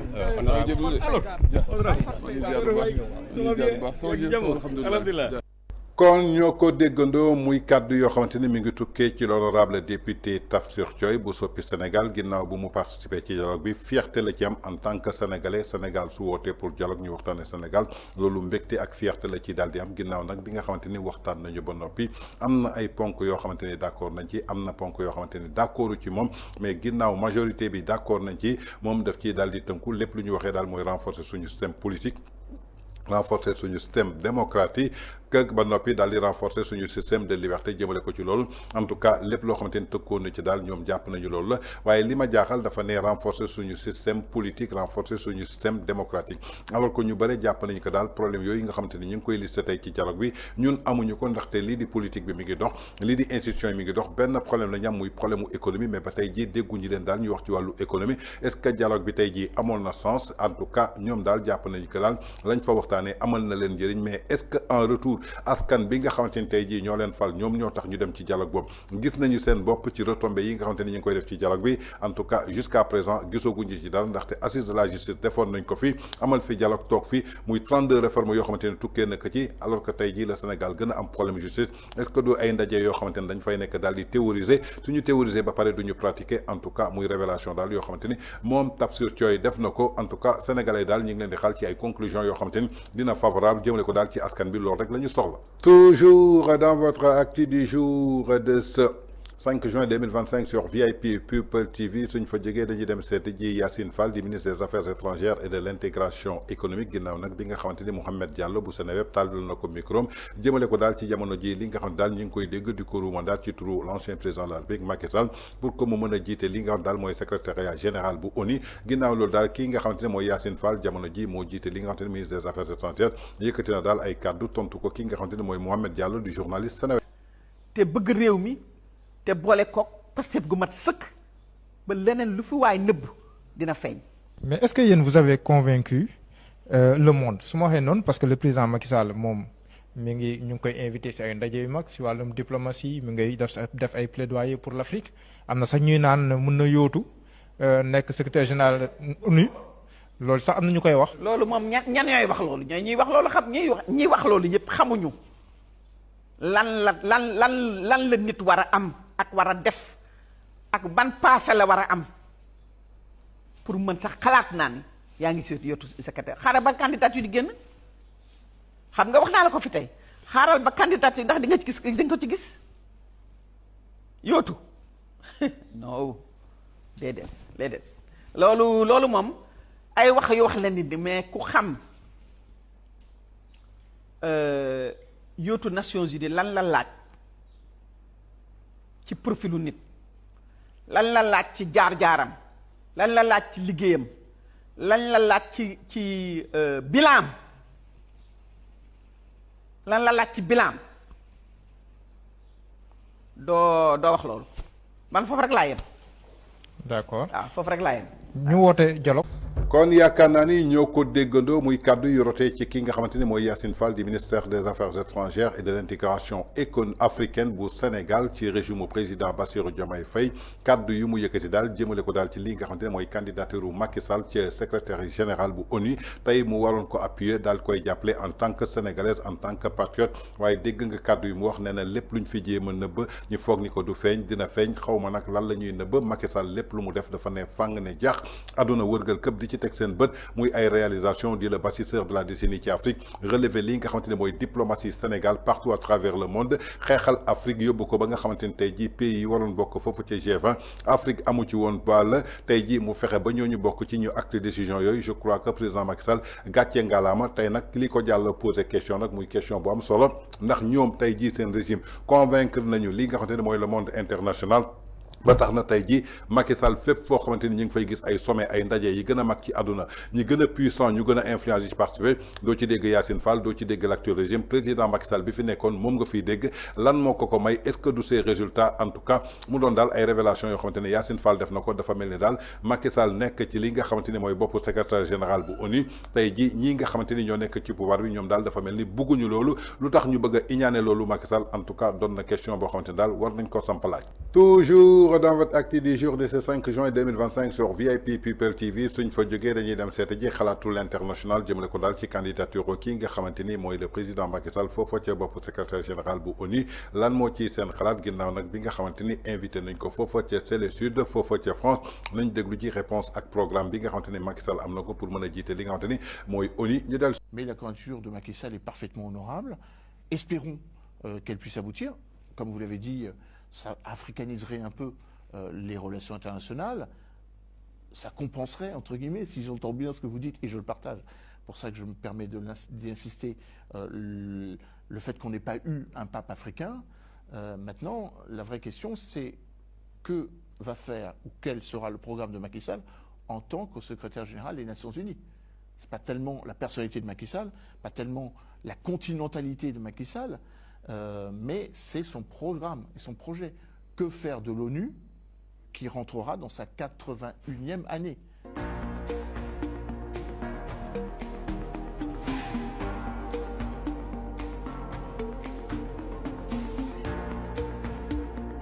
Alors lui, je ne sais pas s'il est en dollars ou en euros qu'il faut le considérer. Mais enfin, c'est l'ancien président Macky Sall, que je crois qu'il a des difficultés chez lui, question de procès, tout ça. Et, il n'est plus au Sénégal, justement. Bah, oui, mais donc il se voit aux Amériques, puisque il est en liste pour succéder à Antonio Guterres à la tête de l'Organisation des Nations Unies. Donc c'est pas officiel, mais il y a de multiples témoignages. Il fait son lobbying, quoi. Il fait sa tournée des popotes pour. Est-ce que vous croyez qu'il a une chance? Parce qu'on a raté le pape africain. Peut-être qu'on aura. Oui, alors c'est pas la première fois qu'il y aurait un secrétaire général africain. Non. Ce ne serait que le 3e. Ouais. Et accessoirement le 3e sur 10. Ce qui est quand même. C'est beaucoup. C'est pas mal, en fait. Oui, on dit que l'Afrique est marginalisée. Il y a quand même eu Boutros-Ghali entre 92 et 96. Et entre 96 et 2008, Kofi Annan. Vous voyez que là aussi, ce qui est intéressant, c'est que ce serait le premier Africain francophone. Même si Boutros-Ghali était francophone, mais il était dans un pays qui est certes membre de la francophonie, mais dont on ne peut pas dire que c'est spontanément le pays francophone auquel on pense. Non. Donc ce serait le 3e secrétaire général africain. Il y a une grande culture francophile en Égypte. Et puis il a été... Depuis Bonaparte, l'expédition de Bonaparte. C'est vrai. Et il a été secrétaire général. Ce que je veux dire, c'est que... Oui, j'ai compris. Mais... La majorité des 100 millions d'Égyptiens ne parlent pas forcément le français. C'est ça que je voulais dire. Ah bah, alors, par contre, la majorité des Sénégalais le parlent. Donc, d'une certaine façon, il serait légitime que sa candidature ne souffre aucune forme d'illégitimité. Alors, je me souviens qu'au moment où il fut question qu'il procède éventuellement à un troisième mandat. La raison de son départ était justement qu'il obtienne quelque chose. Une sorte de non-dit diplomatique. Il faut trouver une fonction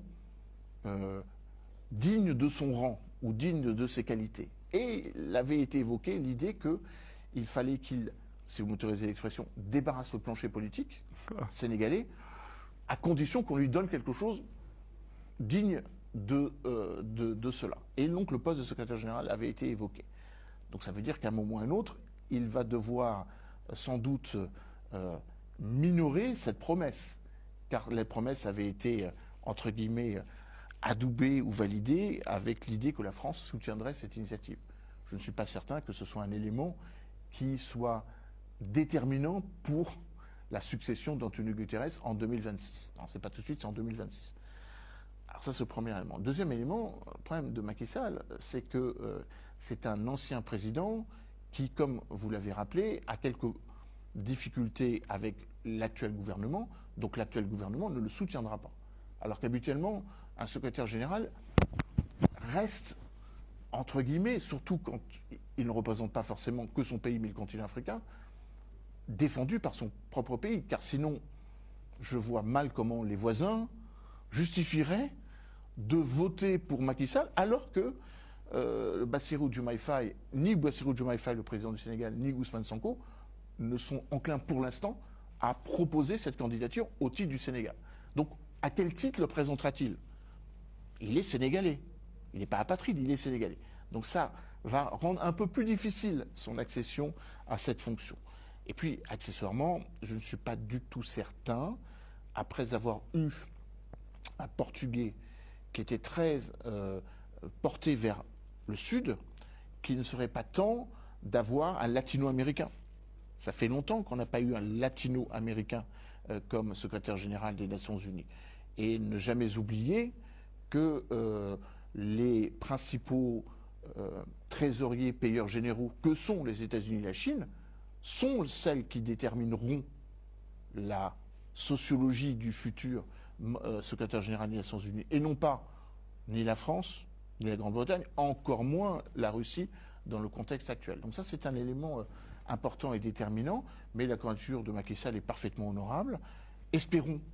qu'elle puisse aboutir. Comme vous l'avez dit, ça africaniserait un peu les relations internationales. Ça compenserait, entre guillemets, si j'entends bien ce que vous dites, et je le partage. Pour ça que je me permets d'insister, le fait qu'on n'ait pas eu un pape africain. Maintenant, la vraie question, c'est que va faire ou quel sera le programme de Macky Sall en tant que secrétaire général des Nations Unies. C'est pas tellement la personnalité de Macky Sall, pas tellement la continentalité de Macky Sall, mais c'est son programme et son projet. Que faire de l'ONU qui rentrera dans sa 81e année, avec des interrogations sur son efficacité, sa capacité à prévenir des conflits, sa capacité à anticiper des crises internationales, sa capacité à nourrir la planète, sa capacité à essayer de relativiser des inacceptables contradictions. Le fait que le continent africain, puisqu'il se présentera d'abord comme tel, est un continent qui est injustement perçu sur la scène internationale, un des pays qui produit le moins de CO2, qui impacte le moins la planète, et pourtant à qui on demande des efforts bien supplémentaires aux autres. Donc il y a toute une... Et puis bien sûr, la dimension donc de la non-scolarisation des enfants et des jeunes filles. Pourquoi je le dis? Parce que le président Macky Sall a un rôle particulier en tant que tel, puisqu'il préside le pacte mondial pour l'éducation. Enfin, il co-préside le pacte mondial pour l'éducation avec Emmanuel Macron. Donc peut-être est-ce là aussi des choses sur lesquelles il sera très attendu. Force est de constater que jusqu'à présent,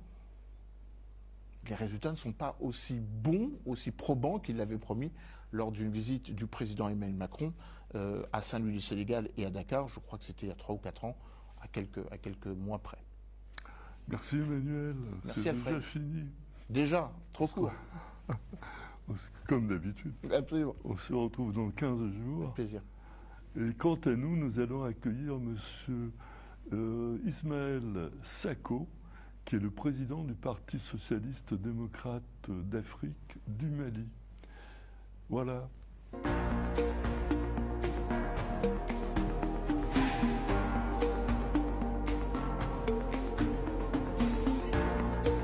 kon ñoo ko déggandoo comme ni ko proverbe di waxee nul n'est jamais prophète chez lui. Je crois que Macky Sall n'est pas prophète devant ñi nga xamante ne tey jii ñooy tenants du pouvoir de l'actuel régime. En tout cas am na benn méchanceté ak benn haine boo xamante ne daal ñoo nekk seen diggante waaye tey àdduna wërngal këpp ci seen xam-xam bu rafet ci seen brillance ci seen cadre ci seen ay gros calibre ñii la ñu mën a tuddee ay gros calibre mais mënuñu tuddee gros calibre koo xamante ni tey jii mënul làkk français bu jub mënul wax wolof bu leer mënul wax tey jii lii nga xamante ni tey jii mooy anglais bu nit ñi mën a comprendre kooku tey su taxawee di wax je crois que ay waxam dañ ko war a jël teg ko ci touche bi bàyyi ko foofu déglu kii lu mu wax tey ji ñoom lu ñuy espérer mooy candidature u Macky Sall daal di aboutir ba mu nekk secrétaire général lu li nga xamante ne mooy ONU ndaxte day favoriser waat li nga xamante ne mooy le continent africain jëmale ko daal ci dëgëraat ay relation jëmale ko ci partenaires internationaux yi yaakaar naa ni tey ji ñii nga xamante ni ñoo nekk ci pouvoir bi di dingat ku ci mel ni tey Yacine Fall kaddu yu ma yëkkati ku ci mel ni Aminata Touré ku ci mel ni Waly Diouf Bodian wala Dame Mbodj gëm naa ni tey ji ñooñu intérêt Sénégal ñoru leen wala xamuñu lan mooy vision boo xamante ni moo gën ci Sénégal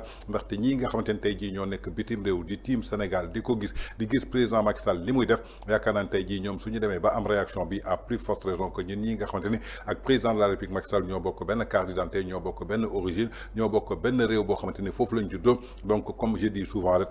nul n'est jamais prophète chez soi mais en tout cas Macky Sall yàlla teral na ko yàlla nàkkal na ko ba àdduna wërgal këpp daal di koy ràññee. Toujours dans votre acte du jour de ce 5 juin 2025 sur VIP People TV suñ fa jógee dañuy dem seeti ji maître Oumar Youm ancien ministre des forces armées bu régime président Macky Sall ginnaaw bañ ko invité am na ay kaddu yoo xamante ne daal yëkkati na ko jëmale ko daal ci candidature u Macky Sall est-ce que Macky Sall dafa taxagum ne leen candidat la dama bëgg a jiite li nga xamante ne mooy ONU musu ko yëkkati musu ko yëy musu ci yàbbi en tout cas sénégalais yi ñoom ñoo ko gis yéene ko ko adduna gis ko yéene ko ko Afrique gis ko yéene ko ko ñi nekk tey jii au sommet international gis ko yéene ko ngir ndëgër laay ak taxawaay bi nga xamante ne taxawee na ko Sénégal ñu vénéré ko partout à travers le monde je crois que ñooñu ñoo am seen yéene bu rafet mais ba tey jii Macky Sall waxu ci mais comme on dit toujours rek les jaloux vont maigrir mooy ñi nga xamante ni ñoo nekk ci touche bi di dingat di xeex alors que ñoom puusuñu paasuñu alors que kenn xamu leen kenn ràññeew leen amul dara loo xamante ni liggéey nañ ko nañu déglu ji kàddu Omar Youm. D'accord, alors on parlait de Macky Sall, des nouvelles de l'ancien président de la République. Est-ce que mën nga ñu jox ces nouvelles parce que des fois nga gis même à travers les réseaux sociaux qu'on parle de Onek ñoom seen est-ce que dafa am ambition dem si kuréel yooyu. xam naa ne am nañu ko amal ambition boobu mais honnêtement man waxuma ci ay loolu moom Macky Sall mu ngi nekk ci ruxam mu ngi nit ñaa ngi koy soxla aussi muy dem ci ay conférences internationales ñu koy invité muy wax xalaatam ci Afrique wax xalaatam ci monde bi ni mu war a tëddee di ko def ci anam bu rafet loolu dañ ci am mbégte mais quand concernant cette rumeur bi ñuy wax xam naa ne ñàkkul am na ñu ko yéene loolu di ko def mais jàpp naa ne peut-être c'est pas encore à l'ordre. Est-ce que bilan moom wala bokk dayoom moom may na ko tey jii mu war a mun a am ambition boobu sax dem si kuréel gu mel ni ONU. Ah je pense bien que quand même am na quand vous avez été déjà parcours Macky Sall c'est un parcours quand même exceptionnel Sénégal fii defe naa ne lu fi ndoom mooy tànk jot na ko nekk na fi directeur général nekk fi maire nekk fi député nekk fi président assemblée nationale nekk ministre plusieurs fois premier ministre président de la République 12 ans ak liggéey bi mu liggéey pour l'Afrique pour le Sénégal ñëpp xam ko tey si on parvient à dire way conseil de sécurité dañ ko war a réformer le premier à avoir posé ce débat de manière courageuse au niveau du conseil de sécurité c'est Macky Sall ba nit ñi commencé di ci waxtaan G20 tey bu fa Afrique taxawee Union africaine am fa siège officiel bu ñu 20 pays du monde yi gën a am solo parce que foofu ay continent ñoo fay am ay pays ñoo fay dem Macky Sall a dit Afrique c'est un pays dañu war a am suñu mot à dire dans la marche du monde tey concrétiser nañu ko et beaucoup d'autres choses sur les notations des pays sur les dettes l'endettement des pays africains nit ñu najee ba nga xam ne affaire dafay le bilan de Macky Sall monsieur le ministre c'est également c'est nombre de morts yi ñuy wax au Sénégal mais nombre de morts est-ce que bu ñu toogoon ci kër gi ñun ñëpp def li ñu yoon sant maanaam bu ñu la teree manifestation nga respecté ko bu ñu lee du kenn du sànni xeer mais Macky Sall a inscrit dans notre constitution le respect des biens publics et des deniers publics en 2016 dans la réforme. Est-ce que argument là pour que mais bien sûr mais police nekkul ci loxoy Macky Sall par force ne police dañ leen a former jox leen autonomie ñu am direction générale ñu leen yéen ak gendarmerie yéen ay gérer la paix publique et l'ordre public. loolu duñ ci xaar ordre Macky Sall seen liggéey la tey bu la policier rombé fii ngay def lu jubadi du xaar ordre Macky Sall pour mu arrêter la bu la fekkee ngay liggéey ngay dawal oto te yoroo permis du xaar ordre Macky Sall am na yoo xam ne nit ñi dañ ci war a yeewu xam ne loolu du Macky Sall loolu fonctionnement normal des instances régaliennes de l'État la duñ ci xaar ordre kenn d'accord ku ñu gis ngay def njubadi dañ lay jàpp comme ni ñuy jàppee sàcc yi nga xam ne dañu nekk ci àll bi di sàcc nit ñi di leen agressé di def yooyu mais loolu c'est normal c'est un pays qui fonctionne comme ça maintenant qu'il y ait des morts nga bëgg ko imputer. kon ñoo ko déggandoo muy réponse bu ànd ak pertinence boo xamante ni maître Oumar Youm ancien ministre des forces armées bu régime président Macky Sall daal dina koy tontu journaliste bi jëmale ko ci plateau bi ay nouvelles président Macky Sall ginnaaw bi nga xamante ni souvent day dégganteeg moom ak ci réseaux sociaux yi li leer ba leer rek mooy Oumar Youm nee na benn yoon Macky Sall newu ko dama bëgg a nekk candidat secrétaire général bu ONU xëy na nag nit ñi ñoo am seen yéene bu rafet am ci li nga xamante ni mooy seen gis-gis gis ni ko war na ko mën a jiite moo tax daal ñu koy wax waaye ba tey ji Macky Sall yéegu ci yàbbi ci kon ñi nga xamante ni ñi ngi agité ci touche bi niñ ko tuddee rek les jaloux vont maigrir ils vont toujours maigrir de leur jalousie en tout cas muy li nga xamante daal kii di Oumar Youm daal dina koy tontu journaliste nag posé na ko question ne par rapport ak li fi jot a xew de mars 2021 ba février 2024 est-ce que loxo Macky Sall génn na ci tey jii ñu mën ko wax yaakaar naa ni journaliste bi ci boppam en tant que journaliste qui devait donner la bonne information lii nga xamante ne Oumar Youm moo ko tontu moom ci boppam moo ko waroon jox askan bi ndaxte tey ñëpp suñu toogoon seen kër kenn participé wul ci marché bu ñuy tere kenn participé ci appel à l'insurrection kenn participé ci destruction de biens publics ou bien appartenant à d'autrui yaakaar naa ni yoon du am ci yow loxo ba tey jii réew mi di daal di tàkk lii nag nga xamante ni mooy police ak gendarmerie ñooñu dañu bokk ci institution régalienne yoo xamante ni tey jii dañ leen teg ci réew mi ñoom xaaruñu président Macky Sall jox leen ordre pour que ñu mën a arrêter loolu ndaxte loolu dafa bokk ci seen liggéey bokk ci seen mission donc je crois que tey jii moom mi nga xamante ni moo toog foofu tey su doon dawal oto te yorul permis ci tali bi policier bi du xaar Macky Sall jox ko ordre pour mu daal di koy arrêter da koy arrêter ci saa si policier bi su ko fekkoon muy sàcc alalu jaamur wala di dajji magasin jaamur tey jii du xaar ordre kii nga xamante ni mooy président Macky Sall wala ordre président Diomaye da koy daal di jàpp teg ko ci yoon kon ñi nga xamante ni jàpp nañ leen dañuy def li nga xamante ni yoon da koy tere constitution da koy tere moo tax ñuy jàpp leen te bu ñu fàtte ni que Macky Sall dafa nekkoon dans l'exercice de ses fonctions ñu dénk ko Sénégal pour que garantir la sécurité des Sénégalais et de leurs biens képp koo xamante ni respecté woo loolu ñu teg ay institutions régaliennes lu mel ni police ak gendarmerie pour que ñu daal lay teg loxo kon képp koo xamante ni teg nañ la loxo nga taxaw bëgg naan 82 morts yi ci responsabilité ci tutelu kii di président Macky Sall la nekk est-ce que tey jii Macky Sall su bàyyi woon loxoom bañ leen seetaan ba ñu yàq Sénégal taal ko yàq ko ba tey jii ñooñu ñëw jël réew mi Sénégal yàqu su boobaa nag la ñuy toppee Macky Sall respecté wul li nga xamante ni moom la waatoon ñu dénk ko Sénégal je crois que wax dafay leer te dafay am dégg-dégg li Olof Ndiaye di wax rek wax su wéree nopp yi koy dégg war a wér wax su feebaree nopp yi koy dégg war a wér en tout cas yi nga xamante ni tey jii Aminata Touré mi ngi koy wax kii di Yacine Fall mi ngi koy wax je crois que ñoom ci seen bopp gëmuñu ko ndaxte ku ci nekk ci ñoom soo nekkoon tey place su président Macky Sall doo seetaan réew mi di tàkk ba pare te nga bàyyi du ko noonu ñii nga xamante ni mooy institution régalienne yi dañuy daal di def seen liggéey en tout cas mu doon daal une belle réponse mais souvent comme je dirais un journaliste sur le plateau même soo posé question yow war nga xam lu normal wala lu normalul pourquoi à chaque fois que on dit que Macky Sall est le responsable des 82 morts alors que ñi ngi fàttee kan moo woote kan moo déclenché ba 82 morts yooyu am kenn ñemew ko tudd kenn ñemew ko laal ragal la wala hypocrisie la wala malhonnêteté intellectuelle la en tout cas foofu la ñu war a samp baaraamu tuuma toujours dans votre acte du jour de ce 5 juin 2025 sur VIP People TV suñ fa jógee dañuy dem seeti ji daal benn aveu boo xamante ne daal un ex militant de Pastef jamono ji def na ko ci réseaux sociaux yi lu taxoon mu topp Pastef ak lu tax tey jii gëmatul Pastef ba mu war a bàyyi Pastef en tout cas mu doon daal ay aveu de taille yoo xamante ni kii di ex Pastefien bi daal def na ko jëmale ko daal ci projet bi nga xamante ni jaayoon nañ leen ko pour soppi Sénégal ginnaaw nag bi Sénégalais yi xeexee ba ay nit daal di ci sacrifier ñàkk seen bakkan ak li ñu fekk ci boppu Sénégal est-ce que jaroon na ko wala jaru ko nañu déglu ji dellu si waat. nga bàyyi Pastef ay man de taalibe yàlla dogal na moom décembre bii ñu génn laa ji génn ba set wecc ah décembre bii waaw décembre 2024 bii ñu génn ah li tax nga génn ca waaw parce que dama xam ni am na yoo xamante ni moom wax dëgg yàlla ñun ay góor lañ waa te sama yaay da daan wax naa ma naafeq doo moom rek la ñuy wax dëgg muy mer man nag dama demoon ba gis loolu sama bopp.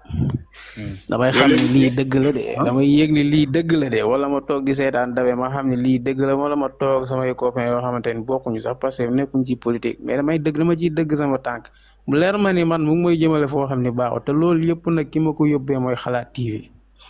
kooku laa xam ne moom sama dund xamu ko mu mën a doon mais du ma ko baal ba ilaa yow mi diin wax naa ko dem ci benn live billahi wallahi wa taala du ma ko kooku lu ma yàq Macky Sall kooku boo lëgee bu ñu tawee ci kanamu yàlla dama naan kii ya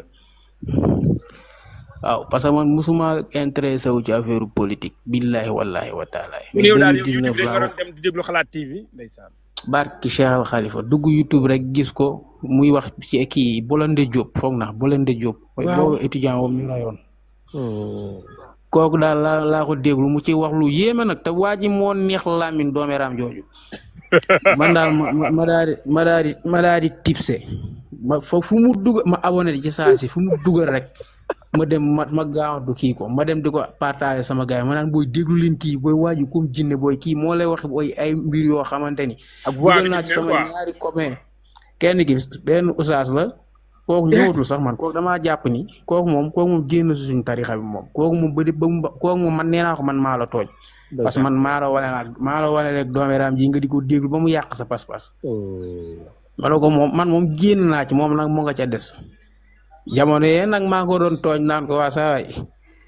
man de fu mu ne nii raxasu naa ba set wecc mu naan man suivre ma Sonko Diomaye laay suivre rek ma daan ci suuf ma ne ko bu yàggee di nga ma toppaat waaw maa la dugal ci mbir moom yow di nga ma toppaat ginnaaw mënu ma laa force waaye di nga ma toppaat moom bu soobee yàlla waaye daal moo la wax naan fu ma mënoon a gis Macky Sall lii rek laay ñaan sama àddina ba jox ko loxo sukkal ko ngir jéggalu ko lu ma ko mës a wax ci lu ñaaw waaw parce que dañoo toppoon di déglu koo xamante ni ñun mosuñu ko teg bët wax dëgg yàlla dañoo naafeq rek koo xam ne day modifier baatam mais man dama yaakaar ko dafa am lu mu liggéey ci chaîne bi ba ku ko déglu la dañ koy toog man mën naa ni sama morom yu mel ni man kooku moo dévier jeunesse yu bari ndeysaan moo formaté xale yu bari man nag sant naa yàlla wax dëgg yàlla génn naa naaj ba set wecc parce que damaa demoon ba am benn en boo xamante ni man xaw ma te man melu ma noonu wax dëgg yàlla te jullit laa waaw am na loo xamante ni bu ma ko yàggee def sama te politique da koo jarut koo xam ne man musuma politique waaw benn yoon laa mos a woote muy bii jeex na bu Jomaay bii jeex na mais musuma woote wax dëgg yàlla waaw mais depuis 2019 daal waajooju moo dugal sama bopp yu kenn xamul di dugal ay vidéo ma topp ci li mu ci dugal yëpp ci Macky Sall pour man dëgg la ak gouvernement am mais ndeketoo ay duul la billaay ay duul la. léegi kañ nga reconnaître yàlla jéggal maa ngi jéggal yow léegi kañ nga reconnaître duul yi quoi. man dama toog xool am yoo xamante ni xaw ma nag man ki naan mës naa fi dégg sa démb la xaw ma bërki démb parce que yow ça fait une semaine ma lay suivre. am ko dugg fii wax ni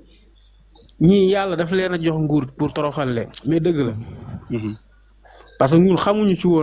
ci woon lu bari wax waa ji neex na laamin neex wala laamin ngoo xamante ni. non fu mu waxee wax dëgg yàlla moom da ngay tips da nga naan kii moom non buñ ko joxee suñu réew bi la yàlla xam doy na parce que man xaw ma làmmiñam bi dafa am lu mu ci def loo xam man daal comprendre ma parce que lii du neen lii moom doonul neen lii moom doonul neen mais fu mu ne nii moom bugguma sax gis jëmmam bay déglu baatam buñ dégloo baatam day mel gis nga en gi ma enoon Macky Sall daa këpp ci moom xaw ma nag la loolu moom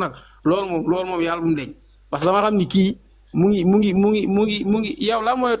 mooy ndeyu lu kii bii nii xaw ma amnistie bii nii. waaye toogoo fii gëmloo nit ñi ni bu ngeen jëlee amee majorité di ngeen ko dindi. waaw loolu dëgg la de. loolu du firnde man ma toog ak sama xelu bopp ma déglu maître Aïssata Tall Sall 7TV. waaw gis nga nit du naa féq boo gisee dëgg da nga naan dëgg la. parce que sama yaay daf ma daan wax ni ma. foo déggee dëgg ci sa tànk rek naafeq nga te naafeq du dugg àjjana sëñ bi ma toog mu wax ci am nu mu ci waxee ma gis ni ñii ni doxalewuñu ñoom moom li ñu waxoon ak ñun fas yéenewuñu koo def au contraire ñii dëgg la bëgguñu dindi amnistie bi ndax buñ ci duggee dañ cee takk ba rëpp dañ cee takk rëpp waaw am na ci détail yoo xamante ni sax bëgguma cee agsi ndax fii ma nekk mais nii ñëwal moom rek ñëwal. jamonoy Macky Sall man ñun ñëpp a jaxase mais man daal lenn dong laa lay bañal fii ci live bi mooy nga saaga Jomaay ak Sonko mais saa res xoolal détail loolu nekkul sama yitte man kenn laa saaga Macky maa ngi koy jéglu jeex na loolu moom saa yu ma jullee ñaanal ko yàlla maa ngi dégg ñu naan dafa war a doon xaw ma gëm naan dana ko dooni de billaahi dana ko dooni parce que ñoom ñi woote ñun ñi daan woote suñu bopp patriote ñun man gisuma ko gën a doon Macky Sall patriote te loolu décembre ba nii tooguma doon yaafus parce que gëstu naa lu baree bari loo xamante ni ñun dañ ko nëbboon maanaam dañoo toppoon affaire ba yéen yoo xamante ni buñ ko gisee ñu koy inauguré sax ñu yaakaar ñi ñee ko fi defoon fekk na yooyu jàll na ca 2021 2022 ñun xamuñu woon dara ci dëkk parce que daaw ñu suivre RTS maanaam dañoo gën a woon te soo ko yenn information yi amuñu ko woon. te am na foo xam ne boo fa nekkee ci yenn sites yi di fa suivre yow da nga yaakaar ne lu ñu la wax dëgg la ay Mollah Morgun dulkat yu ñaf se waaye yow sëñ bi ñun dañ doon alku ji. barke Cheikh Alhaji dañ doon alku ji. waaw mais nag yooyu bu la ci yàlla xiirtee nga xam lii yëpp ay duul la woon sëñ bi da ngay reculer nga nekk nag ci loo xamante ni boo gisee ñi fu mu ne nii moom. fépp fu ma toog ñu fay toog di wax ay fen ma coupé man génn dem sama yoon. mais xalaat TV moom lépp lu ma seen luy xalaat TV. kooku moom maa ngi digal Sénégalais yëpp buñ fa dugg. waaw kooku moom formaté bu mu formaté xale yi nekk Sénégal sama moroom yi nii ko waa jooju luy jiiba jawa waa jooju la xaw ma ku mu doon ci àddina mais waa jooju la. waaw ngëm ñu amoon ci Macky Sall foog ni lépp mooy lépp ku day yow koo xamante ni bu waxee télé nga koy séen di ko daggal naan kii moo gën a bon ci àddina te yow li ngay wax amu ci preuve da ngaa dégg rek gëm. mais loolu nag moo dem ba xam ne lii du dëgg parce que yow tamit nit ki boo demee ba mu lay yóbbu ci yenn yi yoo xam ne yow amoo ko woon doonoo ko ngay dem bay mere nit ci loo xamante ndax daa ànd ak man dama doon wax naan kuy ànd ak Macky Sall dëmm nga. parce que kii bëggul Sénégal ak nangam mais tey jii wax jooju yàlla na ma ci yàlla jéggal wax yooyu yëpp foofu ma mës a taxaw yàq deram saako yàlla na ma ko ay waay yàlla na ma ko yàlla jéggal ci kaw suuf. waaw yàlla waaye nag lépp waaye nag bàkkaar gu ma ci mën a am xalaat TV la de. xalaat TV la boo léegi bu yàlla tegee ma taxaw ne ma naan ko kii la yàlla man du ma ci dara kii yee ma doon manipuler. waaw man daal man ay Sonko yi sax garaawul mais man xalaat TV man mooy sama problème billaahi yow parce que dama ciy dugal ay nit. ñu des ci man génn naa ci. bi sama copain bi moom dina ma topp moom. waaw sama copain bi moom dina ma topp si de koo xam ne moom yow buñ ne nii Sonko man maa ko ci dugaloon mais moo dem ba raw ma man. parce que maa ko doon envoyé lien xalaat yi mu abonné ci moom it foo ko fekk suñ toogee di ataaya di naan ataaya xalaat TV lay déglu ma ne ko si ndeysaan benn bis nag ba ñuy mës a jote ci loolu ba may bàyyi parce que gëj naa fa ba taxum jabaram bii passé sax dew ma ci ndax ci affaire yooyu mais tew ñu ngi WhatsAppante ba muy tax yéegal na ma mais niñ melatu ko parce que man tamit dama débranché wu naa complètement te bëggatuma ci dugg man xam naa ni waaye ba ñuy mujjee diggante semaine bee mu naan saa man topp ma Sonko Diomaye laay topp ndax sama mbokk la parce que moom séeréer la ay rek jàpp ma ne ko yow de ba fa ñuy mujj dig ma toppi ba soobee suñ borom. parce que man moom yàlla wan na ma yoon génn naa ci bu soobee suñ borom moom ay affaire politique waxatuñ ci dara waaye bu Macky doon defaat élection. sama carte Macky laa koy jox ngir jéggaloo ko man yi ma ko doon waxal. mbaa kër ga convaincre ko woon sunu yaay. non sama yaay moom ngan dim Ablaye Wade la waaw bu ñu toogaan nii di werante moom daf ñu doon wax ñun ay dof lañ waaye ñëw naa na ko yàlla nangu naa maa dofoon waaye wér naa man moom nangu naa ni ko dof laa woon waaye wér naa waaye moom sama yaay moom Ablaye Wade kese la bii passé élection yi passé sax wootewul ndeysaan waaw moom Ablaye Wade kese la mais ci affaire dara yu Sonko ma wax la leen gis nga 2019 waaw 2021 sam pap moom Abdou Diouf la. waaw moom dafa bëgg PS moom. mais da daan wax ay seede yu rafet ci Sonko boobu affaire Adji Sarr amul. waaw loolu moom duma ko fàtte mukk parce que boobu sax sóobaguma woon mbir yi ci affaire mais Sonko boobu maa ko doon bàyyi xel parce que génn discours yi mu doon def maa ngi naan kii de bu ko yàlla joxee réew mi nangam ak nangam mais yooyu yëpp ndekete ay waxi politique la rek. waaye gis nga bis ba mu affaire Adji Sarr bi amee man tam gëw ma ko woon xam nga lii affaire caaxaar la dañ ko bëgg a sàqal pexe yu kenn xamul sama papa nag loolu wax na ko ñu toog boolu ak ñii duma ko fàtte mukk ba ma nekk man mii maa ko informé ne ko dafa mel ni Sonko tey day wax xam naa ci affaire xale bu jigéen bii ko jiin affaire ba mu commencé maa ñëw woo ko mu jéen taxaw ci toogul daa taxaw ci miiru kii buntu saal bi di seetaan mu ne moom leen rek la doon xaar Sonko wax ko ba gis nga ba Sonko ne dem naa fa waaye damaa demoon defi faji massage faju sampa ba mu ciipatoo miiri kër gi tuutee mu daanu lii dafa fa tubbuk mu wàññeeku dem tëddi mu ne waa papa doo ñëw àggali mu naa ma yow doo ma dimbali kii ak daraja giñ ko doon woowee ak fi ñu ko bàyyee xel en tant que homme politique gu toll nii xam nga lan mooy homme politique homme d'état ngay dem ci bërëb yooyu naan damaa dem di faju te yor jabar si wit botti mu ne ay xale ngeen moo tax xanaa yaa papa yi daal saa day baax da nga koy bëgg a gëm mais li mu wax kay daa faju daa feebar daa faju mais booba xam nga rek xelu xale ñu jàpp ndeysaan waaw ñu jàpp ne affaire bi loolu mooy loolu affaire ku la rek ñun tam ya mbaa waa passé fek lay woo de kër gaa ngay yàqu gis mi ngi nii moo koy woo copain bi moo koy woo copain bi koy woo xalaat TV duy caaxaan de barki alxuraan même fii nii wallahi wal azim ñi nekk bitim réew xaaj bi yëpp xalaat TV lañ doon déglu moo rey nangam ci 1900 atum 1900 yooyu lay def di nax booy yi sax def leen ci liggéey nag ñu bàyyi di ko déglu parce que kooku mu ngi yàqu ñu bari non gars yi ñu koy bàyyi bu baax bari waaw man daal loolu laa moom la wax te di leen jaajëfal yàlla jàppal leen mais Macky Sall moom ku ko ci xam ci yéen waaw ne leen ko big laay na ma jéggal rek da yàlla tax waaye doot àdduna dootul neex ba may dugg ci ay affaire yooyu affaire politique moom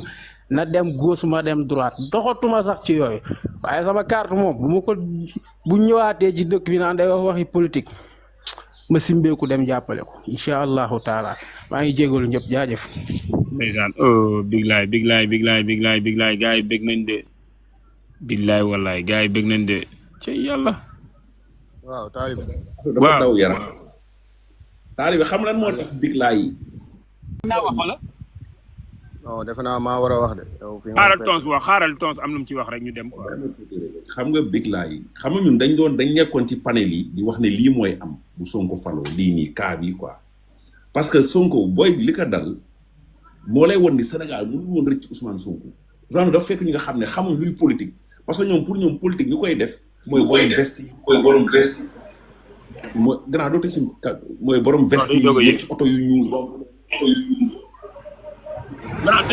kon ñoo ko déggandoo muy ay aveu de taille yoo xamante ni benn militant sympathisant bokkoon ci parti bi di Pastef di Talibé nee na décembre 2024 la génn ci li nga xamante ni mooy Pastef ba mu set wecc ndaxte bañ ciy dugg am na yu bëri yoo xamante ni comprendre ñu ko woon xamuñu ko woon waaye ba ñu egsee ci bopp réew mi la ñu wonee seen visage à découvert ñu daal leen xam ne lépp loo xamante ni ñi ngi ko doon xeex démb du woon dara loo xamante ni gëmoon nañ ko dañ ko doon def rek uniquement pour utiliser leen ñu ànd ak ñoom accompagner leen xeex ak ñoom pour que ñu egsi ci pouvoir bi mais lenn rek moo leen indiwoon ci pouvoir bi jaay doole def lu gën a yées li nga xamante ni ñi ngi ko doon xeex moo tax moom bi mu gisee loolu daal dina ciy roccee ko ba mu set wecc muy benn militant Pastef ndagam ñi nekkoon ci biir gëm ko ñoom ñoo dem ba ci biir gisatuñu seen bopp waxutuma la nag ñi nga xamante ni mosuñu gëm Pastef mosuñoo ànd ak Pastef ba toll fi ñu toll nii en tout cas à vous de juger. Toujours dans votre acte du jour de ce 5 juin 2025 sur VIP People TV suñ fa jógee dañuy dem seeti ji Moustapha Cissé Lo ginnaaw nag bi nga xamante ni invité nañ ko foofa ca Sen TV après une longue absence ñu apercevoir que foofa ca dialogue ba te li ko fa indi woon tey jii pour wax soxlam ñu daal di koy régler ci ñi nga xamante ni féyteewu ñu fi dara lu dul wax lu dul dëgg di saaga nit ñi guddeeg bëccëg nekk ci rajo yeeg télé yi di wax loo xamante ni xamuñu ci dara loolu la ñëw pour ñu saafara ko ginnaaw loolu nag laaj nañ ko question ci kii nga xamante daal mooy l'actuel premier ministre di leader du parti Pastef ci li nga xamante ni mooy question yi nga xamante ni daal wax ci diggante ak député yi ak kaddu ak comportement bi nga xamante ni moom lay am est-ce que noonu la war a demee wala warul demee noonu kii di Moustapha Cissé Lo nekk ancien parlementaire gën ko xam li nga xamante ni mooy assemblée nationale ku la jiitu ci biir nekk bu lëndëm wax la fi ngay toogee nañuy déglu ji Moustapha Cissé Lo vérité yi nga xamante ni asséné na ko ki nga xamante ni mooy leader du parti Pastef di l'actuel premier ministre. premier ministre ci boppam fekke naa fi plusieurs premier ministre jël kàddu mais premier ministre warul ñëw assemblée di xuloo ak i député na ko bàyyi. c'est important. di dàggasante ak i député ak di leen xas na ko bàyyi loolu du waru garam ndax premier ministre u Sénégal la xëy na moom moo wax ba Jomaay fal ko mais gëm naa ne président yi fi jaar yépp bu ñu jëloon premier ministre mu def li mu def dañ koy dàq ci saa si dañ koy wàcc bu doon Macky Sall premier ministre ba du fa yendu bu dee Ablaye Wade doo fa yendu bu dee Abdou Diouf doo fa yendu bu dee Senghor doo fa yendu nit bu nekkee ci état day jéem a jàng état moo nu gën moo nu ëpp doole ndax moo nuy aar état moo nuy aar ñun ñëpp kon bu dee yàlla jox na ko daraja joo xam ne ji tey mi ngi naaw du fay di jëli avion te damaa gis ni même dem boobu muy dem da koo war a wàññi. waaw moom premier ministre. waaw rôle boobu muy joué mbaa boog na ko ci Diomaye booleel ministre des affaires étrangères. loolu ministre des affaires étrangères a ko war a dox. leneen li président moo ko war a dox. waaw du moom moo ko war a dox. faluñu ko pour loolu. kon loolu laa ci waroon a wax. te it mu jéem a yamale te mu artu ak njaboot. kon ñoo ko déggandoo moom Moustapha Cissé Lo nee na yàgg na fi fekk ay premier ministre di ñëw assemblée nationale waaye premier ministre bii ñu gis nii ñëw assemblée di xuloo ki ay député di xas ay député loolu kenn musu ko gis tey jii su dee loolu jikkoom la na ko daal di bàyyi parce que loolu honoré wu ko benn yoon premier ministre institution nga député représentant du peuple nga am nañu sañ-sañ poser seen question ci réew mi nu muy doxee yow mi institution da nga leen war a tontu ci tontu yoo xamante ni dafa war a ànd ak respect waaye di dàggasante ak ay député di xuloo ak ay député di leen xas di yëkkati ay kàddu loolu du rôle premier ministre tey jii nag nañuy jàpp ni que xëy na kay moom mi moo joxoñ ki nekk président de la république kooku tànn ko par décret def ko premier ministre xëy na loolu moo ko bàyyi ci poste boobu waaye tey jii su doon Ablaye Wade du fa yendu fii nga xamante ne mooy poste premier ministre su doon Abdou Diouf du fa fanaan su doon Macky Sall tey jii su fa xëyee du fa gontaat kon yaakaar naa ni tey jii lii nga xamante ni mi ngi koy def Moustapha Cissé Lo daal li mu koy conseillé en tant que doyen en tant que père en tant que ki la jiitu ci néeg bu lëndëm en tant que ki la expérience na ko bàyyi assemblée nationale premier ministre waru fa ñëw di xasante di xuloo ak ay député loolu du rôlam je crois que loolu rôlu opposant la soo demee ba nga xamante ni jamono ji yaa ngi takk caq bi da ngay xam ne que jamono ji dafa am loo takk am na comportement boo war a wone jëmale ko ci askan bi am na comportement boo war a wone parce que àdduna wërgal këpp ñoo lay seetaan ndaxte àdduna suñu gisee ngay xuloog say député nangam suba soo demee négocier ji partenariat ñooñu duñ la ñemee dañuy naan kii ndagam ay nitam lay xulool waxtuma laak nag ñin ñi nga xamante ni ay investisseurs kese lañu en tout cas mu doon daal ay conséquences yoo xamante ni mën na ko jural Sénégal muy conseil yu Moustapha Cissé Lo jagleel ko daal ki nga xamante ni mooy l'actuel premier ministre. Toujours dans votre actu du jour de ce 5 juin 2025 sur VIP People TV suñ fa jógee dañuy dem fële ca TFM émission Faram Facce fekk fa Chérif Dia ginnaaw nag bu mu invité démb ki nga xamante ni mooy Diégui Diop di gaynde Macky Sall ginnaaw nag zële na lépp loo xamante ni mooy ay activité politique am jëmale ko daal ci li nga xamante ni mooy parti bi di APR démb daal def na première sortie médiatique am ñu gis ko ci biir loolu daal def na ci ay révélations yu doy waar ginnaaw nag ñu bëri dañuy njort daal Diégui Diop bi mu zëlee ay activité am fii nga xamante ni mooy APR dafay dem rejoindre li nga xamante ni mooy parti bi di Pastef ginnaaw loolu daal kii di Diégui Diop indi na ci ay tontu jëmale ko daal ndax day dem Pastef wala du dem Pastef en tout cas nañu déglu ji tontu Diégui Diop dellu soit aussi lan moo tax tey ji mu zélé ay activité am jëmale ko daal ci li nga xamante ni mooy parti bi di APR di Alliance pour la République bi nga xamante ni ñëpp moom lañ ko xamee défense am jëmale ko ci président Macky Sall nañu déglu ji Diégui Diop dellu soit fii laa koy waxee TFM dem Pastef deewu ma ko gën parce que xam nga lu tax doo bàyyi màggale Chérif nit da ngay ànd ak koo nawloo Chérif nit da ngay ànd ak koo xamante ni da la ëpp xam-xam Chérif nit da ngay ànd ak koo xamante ni dafa am mën-mën bu mu la wan Chérif Pastef ñii di ma diriger man maa leen ëppoon responsabilité si dëkk bi ndax mës naa am assistante. ñu ngi lay diriger nga wax. waaw moo tax dama leen ko nangul bàyyil leen ko waaye seen parti dew ma fa te du ma fa dem xalaatuma ko Sanaar la ñu bokk ko man ma bokk Sanaar te xam nga ko ñu nekk secte ñun waa Sanaar bu ñu gisantee ñëpp ñuy gis ni ñun waa Sanaar dañoo bokk li ñu bokk waaye man dinaa am leader bu mel ni président Macky Sall ma di ko wàcc di ànd ak waa Pastef jamais de la. est-ce que du waa Sanaar rek soo ñoo jaar ci yow pour kii la ba nga teg affaire yi ci suuf. non du tout bi ma teggee sama tànk woon nañ ma te du waa Sanaar rek ma woo. ñu woonan la kay. woo nañ ma du ñoom rek ma woo. ne la am na ñuy ànd ak président Macky Sall yor parti te ñu ngi ci biir président Macky Sall yor ay parti woo nañ ma. waa Sanaar yi lu nu wax. waa Sanaar dañ ne naa ñëw ànd ak ñoom pour qu'on travaille ce pays parce que nous sommes des jeunes j'ai dit doyuñu ma. kon kay ñoo la poussé à la démission. xanaa déggu li ma wax dafa fekk na man ma wax ba pare. man personne ne peut me pousser à la démission. banaa rek waa Sanaar daw ñëw ne la kaay. mais noonu la parce que nag du ma n'importe qui ci dëkk bi da nga koy wax da nga naan Diégui ndaa naan nga Chérif wax ko Chérif ndaa naan laa da nga koy wax. naka say militant ak sympathisant man du ma sa militant xam nga lan du ma mën a seddeel waaye am nga droit nag seddeel ma ni mosoo maa woo ma dellu ginnaaw Chérif da nga maa war a seddeel mosoo maa invité ma daw Chérif da nga maa war a seddeel ni mars tàngoon na te aw ma woon oto taxi laa doon jël di louer 25000 taxi di fay garde corps di ñëw di def émission di pour mon pays je dirais même au-delà du président Macky Sall parce que Macky Sall nee na avant nous c'est le Sénégal d'abord. mais mën naa laa seedeel aussi ne sa dem bu la gars yi ñaanee njëkk di nga demaat. Je peux pas dire que c'est irrévocable jamais je le dirai je t'ai dit que je viens de découvrir que am naa parti boo xamante ne ndeke man moom moo ko sama bopp si ñoo xamante ni je ne te parle pas des dirigeants de mon parti non je ne te parle pas de Racine Talla ou je ne te parle pas du maître Oumar Youm ñoo xam ni ñooñu dama leen di dégg tout le temps non mais Cheikh Maka laa lay wax ku mel ni bëgg bàyyi wala ay ñi nga xamante ni dañoo bokk ci parti bi te kenn xamu leen. ñoo xamante ni ñoo may woo anytime every single day ku mel ni Kiné Mané jéegi ñëwal parce que xam nga lu tax da nga jox fit képp kuy jigéen wala képp kuy xale Chérif yooyu moo ma yëngal wala ay mag yoo xamante ni ñi ngi dëkk Bakel ñi ngi dëkk Kédougou billahi lazi la ilaha illa huwa loolu moo ma yëngal Chérif plus parce que je ne pensais pas que boobu effet xaw ma effect boobu nuñ koy waxee ci wolof wala français. d'accord léegi parce que boobu sama décision dina woon jur loolu. kon waa APR yi seetaan jéegi tëjut bunt bi. waaw xam nañ ko bu ngeen waxtaanee bu ma ko tëjoon du ma leen recevoir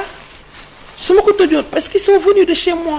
35 kilomètres lañ dawal. waaw dafa am lu ko métti rek xëy na bu ko gars yi saafara parce que ñu ngi naan bokk na ci sax ci bi ni investi def ay investiture ca député yi yaa ngi doon gis sa bopp ca assemblée nationale loolu amul. dëgg la da nga am naa ci boon mbetteel Chérif man jomb naa wax lu dul dëgg amoon naa ci mbetteel parce que pour man xalaatoon naa ni kenn gënu ma ci yeey comme keneen tam am na droit xalaat ni kenn gënu ko ci yeey parce que am na ñu ma fekk ci biir parti bi am na ñoo xam ne xalaat nañ ne am na ñoo xam ne amoon nañ 2 mandats wala 3 mandats c'était suffisant. am na ñoo xam ne xalaat nañ ne waroon nañu mën a dem am na ñoo xam ne xalaatoon nañ ni mag lañu war nañu mën a toog xajal xale yi waaye Chérif président Macky Sall mi amoon responsabilité 4P mu démissionné ma dem ba xalaat man mii kii moom waruma ëpp jom. non non xam nga waaw may ma mënoo ko gis muy dem. dama lay wax lu tax ma dellu si waat. oui parce que mënoon naa démissionner période boobu beaucoup m'ont fait demander de démissionner période boobu te c'était beaucoup plus facile de démissionner période boobu ndax su ma démissionné woon ñu ni parce que dañ ko investir ndax am nañu démissionné ndax loolu. Chérif am na ñoo xamante ne am nañ lu leen metti ci biir parti bi te ñu ngi ni miix ak moom te bëggatuñu sonal dara président Macky Sall te ñëwuñ koo wax. waaye man du ma genre boobu. wax naa la j'ai le courage de porter mes idées et mes opinions amoon naa lu ma metti instant boobu waaye ba ju campagne jotee kenn jiitu ma Saint-Louis du Sénégal may dox lu ma dul dox ndax gis nga ni ma bataayoo wax naa la ko nee naa la ñun dañoo am jom bu ñu falee du ñu yokk ay poids comme li ma gis ñun bu ñu falee dañuy jeex parce que dañuy tegal ay mission yoo xam ne dañuy bëgg a dégg waaw góor ba ñu wàccee si la ñu pataa toll du ñu toll waaye teewul dañuy dox ay kilomètres ànd ak Mansour Faye biir Jolofène 11h Chérif may ma àggali s'il te plaît parce que lu ma ñor la 11h ba 21h 22h 23h dugg ruq bu nekk si biir Jolofène wax ak nit ñi Chérif man amoon naa lu ma metti du ma ko nëbb kenn waaye dama ñu la ba ma xoolee bëtu Macky Sall yii ma wàcc si biir terrain bi def la ma war a def yàlla dogal la ma. loolu xam maanaam parti bi xamul sa gëdd. li nga fi wax ni maanaam loolu mooy yow li nga xalaat man pas gëdd. parce que comme mooy daayoo gi nga am xamuñ ko. non du ma bëgg a tirer conclusion ni faire un jugement de valeur comme li ma lay wax rek am na ñoo xam ne jiitu nañ ma fa perte lu plus lu que man lu bëri sax te fekk na man li ma am ci président Macky Sall amuñu ko avion bi gis nga mu ma dugal ànd ak man voyage ak man. recevoir ma palais plusieurs fois ñëpp def nañ ko. non non saa yu tukki am ñum coof jël ci ndaw ñi jël député loolu yàgg na ko def loolu moom déedéet cër la ci man nee naa la am na ñu ma ci jiitu ci parti bi depuis 2008 di ànd ak moom te loolu amuñu ko. am naa ñaari décret ci président Macky Sall am na ñu ma fekk ci biir parti bi te fekk na amuñu ko te gënuma leen ci yay kon du ma wax question de yay c'est vrai que nag xeexkat laa c'est vrai que nag du ma daw c'est vrai que xeexal naa président Macky Sall c'est vrai que du ma dellu ginnaaw waaye nag ñu ngi nii. looloo ci dogaloon yow ci APR. président Macky Sall on a discuté pendant 2 heures de temps dans son bureau avec Mbaye Ndiaye avec madame le ministre Coumba Gaye que je rends hommage une femme digne mu bokk koo xamante ne sama référence la le président Macky Sall m'a convaincu j'avais même refusé bi may génn ma ne ko président man joxaguma la sa part sama part. da ngaa transhumé woon da ngaa jógee ci PDS dem ci. dama jógee PDS lu tax ma jógee PDS fekk Abdoulaye Wade pare na. waaw mooy non attention y a une différence. le président Abdoulaye Wade dañ ko gagné ma ànd ak moom. waaw mu dem législative ma ànd ak moom mu pare mu ni parti bi dama koy jox Karim ma ne ko kenn du ma tànn leader te kenn du ma tànn leader Chérif. Parmi les leaders qui gravitaient autour du président Ablaye Wade, j'ai vu que le président Macky Sall était le digne héritier et il l'a démontré et montré tant par li mu def sur le plan matériel li ma la wax que sur le plan immatériel et je me suis pas trompé, l'histoire m'a donné raison. nu mu la joxee raison li ma joxe raison mooy ki ma tànn defal na ma loo xamante ne ci biir Sénégal dootul question de nit ak nit wala nit ak leader am waaye un citoyen, une Sénégalaise qui a vu un Sénégalais qui a une trajectoire rectiligne et c'est très très très rare parmi les Africains ñëpp jox ko cër ba mu wàcc nekk ancien président bu ñu demee ñu jël seen carte jox ko ñu dem Nations Unies j'étais avec lui si voyage boobu Biden président américain mooy ubbi benn président mësta njëkk wax président américain Biden a donné sa voix à ce grand homme d'État. kon ñoo ko déggandoo Diégui Diop ñu doon xaar mu rejoindre parti bi di Pastef jàppale ni que dee dem safara moo ko gënal dem dugg ci ànd ak parti bi nga xamante ni mooy Pastef nee na parce que ñoom ñooñu ñoo bokkoon seen sanaar ku ne sanaar nag ne université Gaston Berger waaye nit da ngay àndal ki nga naw lool moom Diégui Diop jàppal ni que daal ñi nga xamante ni mooy waa Pastef nawloo leen nit du am leader bu mel ni président Macky Sall nga ne yaa ngi ko fay wàcc di ànd ak ñi nga xamante ni nawloo leen mu doon daal tontu boo xamante ni kii di Diégui Diop daal dina clore li nga xamante ni mooy débat ci ñu jàppoon ni que daal dafay dem rejoindre li nga xamante ni mooy parti bi di Pastef donte politique nag chaque jour ñu gis ci ay warkat yoo xamante ni dañuy jóge fii dem fële pour des intérêts personnels moom daal wane waat na fii dignité wane waat na loyauté wane waat na li nga xamante ni mooy sincérité jëmale ko daal ci li nga xamante ni mooy compagnage am ak ki nga xamante ni mooy le président Macky Sall ginnaaw nag jëlee activité am ci biir parti APR dafa foogoon parti bi moom moo ko moom waaye damu demee ba ci biir gisu ci boppam si le gelé li nga xamante ne mooy activités yi mais teewul toujours mi ngi ci ginnaaw ki nga xamante ne mooy le président Macky Sall comme ni ko Omar Pone waxee kër soo ci nekkee te amoo wéeruwaay maanaam da ngay daal di dem taxaw fi nga amee wéeruwaay xëy na Diégui Diop dem na ba ci biir yàgg na défendre ay convictions défendre ay idées bi nga xamante ni ñëpp ñoo xamante ni tey dañuy woote seen bopp ay cadre APR dañu waafoon daw écran yi moom Diégui Diop kese moo ñeme woon affronter li nga xamante ne mooy écran yi Diégui Diop moo xame woon affronter li nga xamante ne mooy réalisation Macky Sall daal di koy défendre ba noppi jàmmaarloog ñi nga xamante ni mooy waa Pastef boobu ñoom ñëpp dañu daw kon tey du ñu dem ba benn instant ñu ñëw bëgg ko xatal en tout cas ba muy métti dëgg-dëgg moo fi newoon kon yaakaar naa ni li nga xamante ni mooy conviction jëmale ko ci président Macky Sall dafay des toujours bañul nag suba suñ ko woowaatee pour bu dellu soit ñu waxtaan juboo ci kàddu dellu si parce que nee na du ne jamais lii mu gelé aussi li nga xamante ni maanaam mooy ay ambition ci parti bi du loo xamante ni c'est irrévocable mën nañ ko révoquer waat mën na dellu soit mais lépp dañ koy tegaat ci base teg ko ci yoon parce que nit ki aussi soo nekkee ci parti di xeex dañ la war a jox sa gëdd te jàpp naa ni tey jii ñi am ay ndombal tànk am ay privilège ci président Macky Sall Diégui Diop moo ci gën a néew la waaye tey li mu dégg ci ay saaga lu mu dégg ci ay critique ba mu jaral ko tey jii ñu koy convoqué fële ca dig ba muy cautionné ay xaalis jëmale ko ci loo xamante ni tey jii mën nañu jàpp ni que ministère bu mu nekkoon moo gënoon néew le budget yaakaar naa ni kooku tey jii dañ ko waroon jox cëram jox ko respect ci biir parti bi mais ñi nga xamante ni tey jii ñoom la Macky Sall gën a defal teranga tey ñooñu ñoo njëkk a war président Macky Sall gis ngeen ko bërki démb fii nga xamante ni ci dialogue ba muy Abdoulaye Seydou Sow gis ngeen kii nga xamante ni mooy présence su Abdoulaye Daouda Diallo présence su Matar Ba li mu defal ñooñu yaakaar naa ni defulu ko tey jii kii nga xamante ni mooy Diégui Diop. Toujours dans votre actu du jour de ce 5 juin 2025 sur VIP People TV suñ fa jógee dañuy seeti ji l'activiste Abou Diallo ginnaaw nag bi mu ñëwee foofu nga xamante ni mooy ca plateau Sen TV def na ay révélation jëmale ko daal ci soutien de taille bi nga xamante ni jamono ji kii di Abdou Nguer di otage yu peuple bi nga xamante ni ñu ngi ko téyee foofu ca Rebeuss tëj ko fa toppee ko daal lii di diffusion de fausses nouvelles ginnaaw loolu daal gis nañ daal ay solidarité yoo xamante ne daal ñi ngi manifesté wu ginnaaw Bougane Gueye Dany bi nga xamante ni ci téléem la nekk bokk ci njabootam dem na seeti waajuram bu jigéen kii di Mamadou Lamine Massaly aussi def fa ay teranga yu doy waar gis nañu barki démb kii di Damel Meissa Fall aussi dem seeti ji ko yaakaar naa ni Abdou Nguer tëj bañ ko tëj ci kaso bi tey jii dañ ko gën a yokk doole gën ko may aura gën ko jox li nga xamante ne mooy gëddëm yaakaar nañ dañ koy yàqal mais je crois que ñu ngi koy defal ci biir loolu nag tey jii ñi nga xamante ni ñi ngi toppee président Macky Sall di ko tooñ jàpp ni que daal lépp lu fi am maanaam de mars 2021 ba 2024 ba février 2024 loxoom moo ci nekk moom la ñuy tuumal ci ñoom ñoo rey xale yi lan moo tax tey jii parti bi nekk au pouvoir daal di ragal abrogé lii di loi d'amnistie bi alors que démb ba ñuy génn ci kaso ba dañoo dem négocier ak Macky Sall ginnaaw ba ñuy waxtaanee protocole Baye Sogui demaat foofu ca Mermoz waxtaan ak moom ba ñu génnee ñoom ñoo taxaw xamal ni que dañoo juum ci Macky Sall lan moo changé ci diggante. jërëjëf beneen bi Abdou Nguer maa ngi gërëm di sant Mouhamed Lamine Massaly parce que Mouhamed Lamine Massaly def na ci jëf ju rafet. waaw jëf président parti UNR def na si jëf ju rafet boo xam ne gis naa ko mu def ko yéen tamit gis naa ni ngeen def ci njabootu famille Abdou Nguer délégation bu mag bi ngeen def dem seeti ko parce que Abdou Nguer prisonnier wu peuple bi la. prisonnier wu peuple bi la Abdou Nguer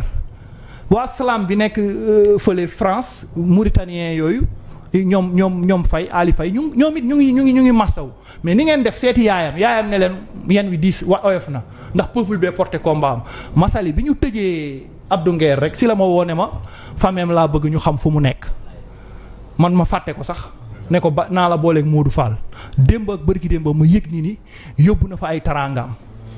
te moom Massaly moomu ñi ñu fi tëj ñëpp kuñ fi tëj wala nga nekk ci ay tolof mu jóg ñëw taxaw jàppale la mais daf ne ma mbirum Abdou Nguer bi moo ma ci gën a ñor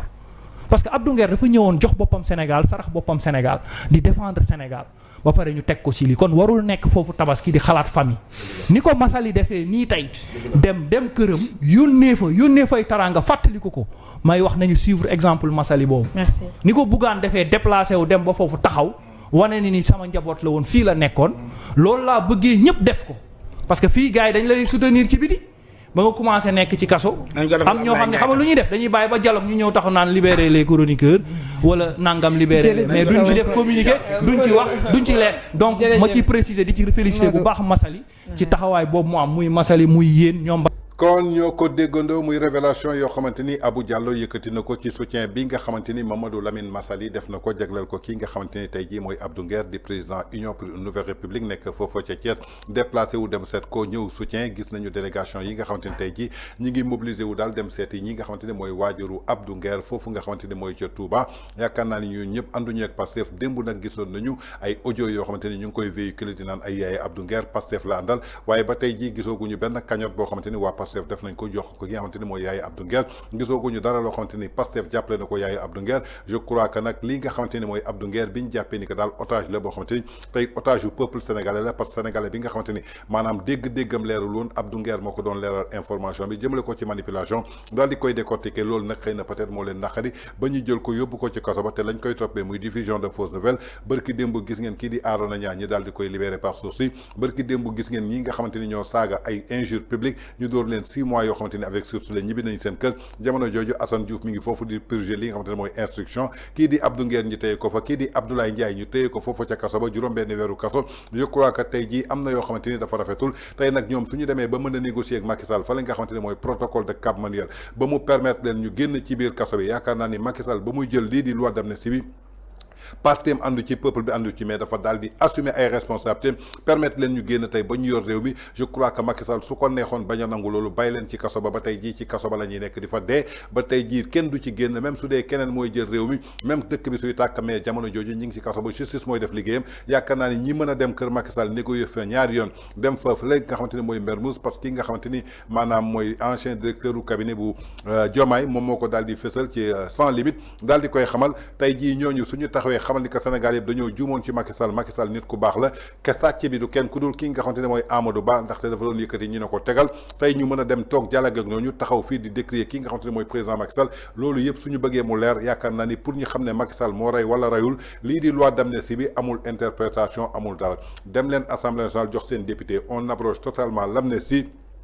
ku nekk delluwaat ci liñ la doon tuumal justice def liggéeyam su boobaa dañuy xam ndax Macky Sall moo def wala deful waaye tey jii dafa mel ni ñoom dafa am lu ñuy ragal ci abrogation totale kon bu ñu taxaw bëgg a gëmloo askan bi que li nga xamante ni mooy président Macky Sall moom mooy responsable 82 morts yi parce que su dee Macky Sall la ret Macky Sall amul lu muy ragal amul dara même tey jii su doon Macky Sall tey jii ci régime am la nit ñi daal di faatu nañ jàpp ni il était président de la République tey jii dafa waroon garantir li nga xamante ni mooy sécurité des biens et des Sénégalais donc dans l'exercice de ses fonctions la ñu gis ay sambabo yoo xamante ni ñu ngi doon génn di taal réew mi bëgg ko jaxase boobu nag li nga xamante ne mooy institution régaliens yi foog ñu def seen liggéey ñenn daal la ñu mën a jàpp coupable mooy ñi nga xamante ni ñoom ñoo sookee li nga xamante ni moo fi amoon. Merci beaucoup, c'était tout pour votre acte du jour. Quant à moi, je vous retrouve prochainement. D'ici là, reste connectés et nos programmes, ça continue toujours. Dibiterie Uba, pour la première fois, dibiterie professionnalisée.